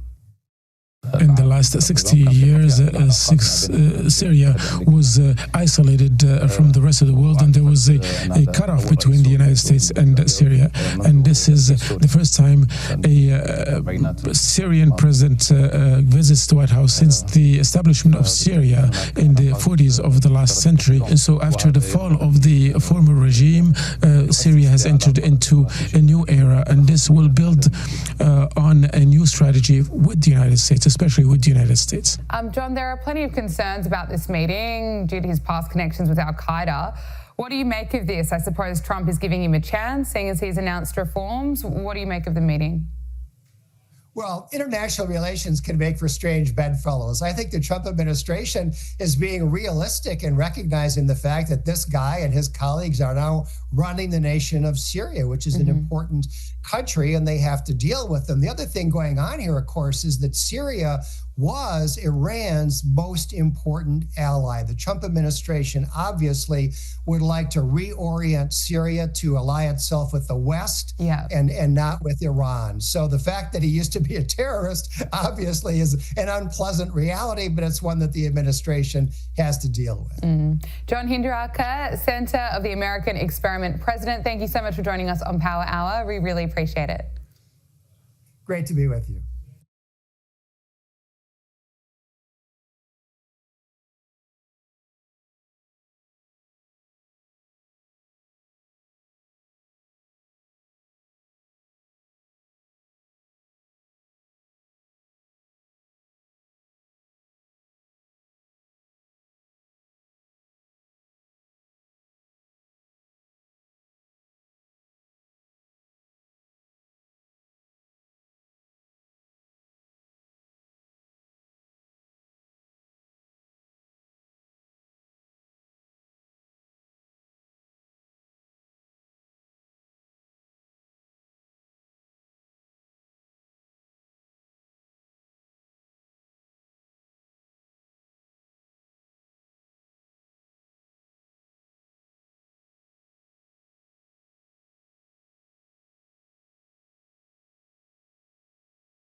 Okay, so here's what I don't understand, and perhaps you can help me because you are a politician. Chuck Schumer is the Senate Minority Leader. He's supposed to be the leader. He voted no. Now, the reporting is that he didn't have much to do with these negotiations. I don't understand why, if he is the leader. You put out a tweet saying Senator Schumer is no longer effective and should be replaced. If you can't lead the fight to stop healthcare premiums from skyrocketing for Americans, what will you fight for? So please help me to understand Chuck Schumer's, I don't know, his involvement in all of this and his stance on all of this, why he is not voting for it, but yet I don't understand it. Help me understand. Well, Don, look, the senators who voted for it have been on TV saying that they kept Schumer in the loop at every step of the way. You don't just have a deal like this happen with the Senate Minority Leader not blessing it. And if he was really opposed to this, but you had 8 senators going rogue, he could have called them out publicly. He could have said that he's strongly disagreed with what they were doing. He did none of that. So what he tried to do is have his cake and eat it too. He would vote no, but he would get enough people to vote yes and cut the deal. And you know what? For the longest time, these kind of tactics have worked in Washington, but not for this moment, not for this new generation. They're tired of the political games. They're tired of kind of this spin, and they want people who are going to actually stand up for working class values. That's why I was the first Democrat elected to call for him to be replaced. Now others have been echoing that call. That's a pretty strong statement, sir. And look, I have to commend you for it. How is it being received? You know, I'm surprised that it's being received rather well. I've taken positions that I get huge backlash. When I spoke out against the blank check to Netanyahu and the Gaza war, that was a tough issue. I got backlash for that. When I have called out the party on other issues, there's sometimes been backlash. But in this case, it's not just progressives. I think many people are disappointed with how Schumer's been leading. And so while there have been a few defenders of him, there's been large consensus that we need new leadership. I have to tell you, as you know, Congressman, I'm out and about all the time talking to people. I have not heard from one Schumer defender. And as a matter of fact, I hear from more people who feel like you than I have. I don't hear from any defenders at all. I'm wondering, present company excluded, do you think your party, at least the senators who voted yes for this, do you think they understand where the party is right now? Because from every single Democrat I speak to, they want the Democratic Party to stand up, to have a backbone, to fight against this authoritarian regime that they deem is happening with the Trump administration. They don't want Democrats to back down. Do you think your party understands that? Do you think they know where the zeitgeist is, or where the sentiment is, or where the movement is, and the energy in the Democratic Party is right now? Because it's not where they are. Not enough of them do. I mean, some do, of course. I mean, a Chris Murphy or a Tim Kaine or others, but a lot don't. And here's why people are reluctant to do what I said, which is replace Chuck Schumer. You think, well, why don't more members of Congress or senators just say this? And the reality is they won't face any backlash from voters, and they're probably not going to face much backlash online or from pundits. But you know who they will face backlash from? Donors. There are a lot of powerful people who donate money and have been donating money to Senator Schumer and the DSCC for years. So I'm sure they're not going to support me in the future. And some of them may have supported me in the past as individuals and won't now. Our party has to realize that we cannot let the donor class call the shots. We can't be afraid of them. And that's, I think, what's stopping us from being bolder to meet the moment. I am dumbfounded, and I was dumbfounded last night when all of this was going down. And then again this morning, watching some Democrats go out in front of cameras and say that this was a win for Democrats and a win for the American people. Can you explain that to me, please? How is this a win? I don't understand it, because what did we achieve? We said, okay, we don't want premiums going up. Yesterday, while I was waiting 6 hours at an airport because of the shutdown, like many Americans, someone came running up to me and he said, look, at my father's premiums. My father's a taxi driver in Arizona. He has cancer. His premium was $44 a month, and it's going up to $2,600 a month. His deductible was $800, and it's going up to $6,000. I screenshotted what he sent me. That's what we were fighting for, and we didn't get any relief for that taxi driver. We didn't get a 6-month extension, a 1-year extension. So I don't understand how you can go out with a straight face and say that this was some kind of win for people. It's just not true. Are you concerned about the future of the party? I know that, look, people tend to have short memories, but the consequences right now are so dire, especially when you look at healthcare. I think it's important that people get SNAP benefits, of course. No one wants people to starve. No one wants people to, to fall on hard times or not to have a good holiday season. Don't get me wrong. But the healthcare affects every single American. And every single American should have access to affordable healthcare. If you don't have access to affordable healthcare, then you don't afford it, which means you don't have healthcare. And so the consequences are dire right now. So I just wonder right now, for the life of me, honestly, I can't understand why Democrats don't understand that, and the Senate Democrats didn't understand that.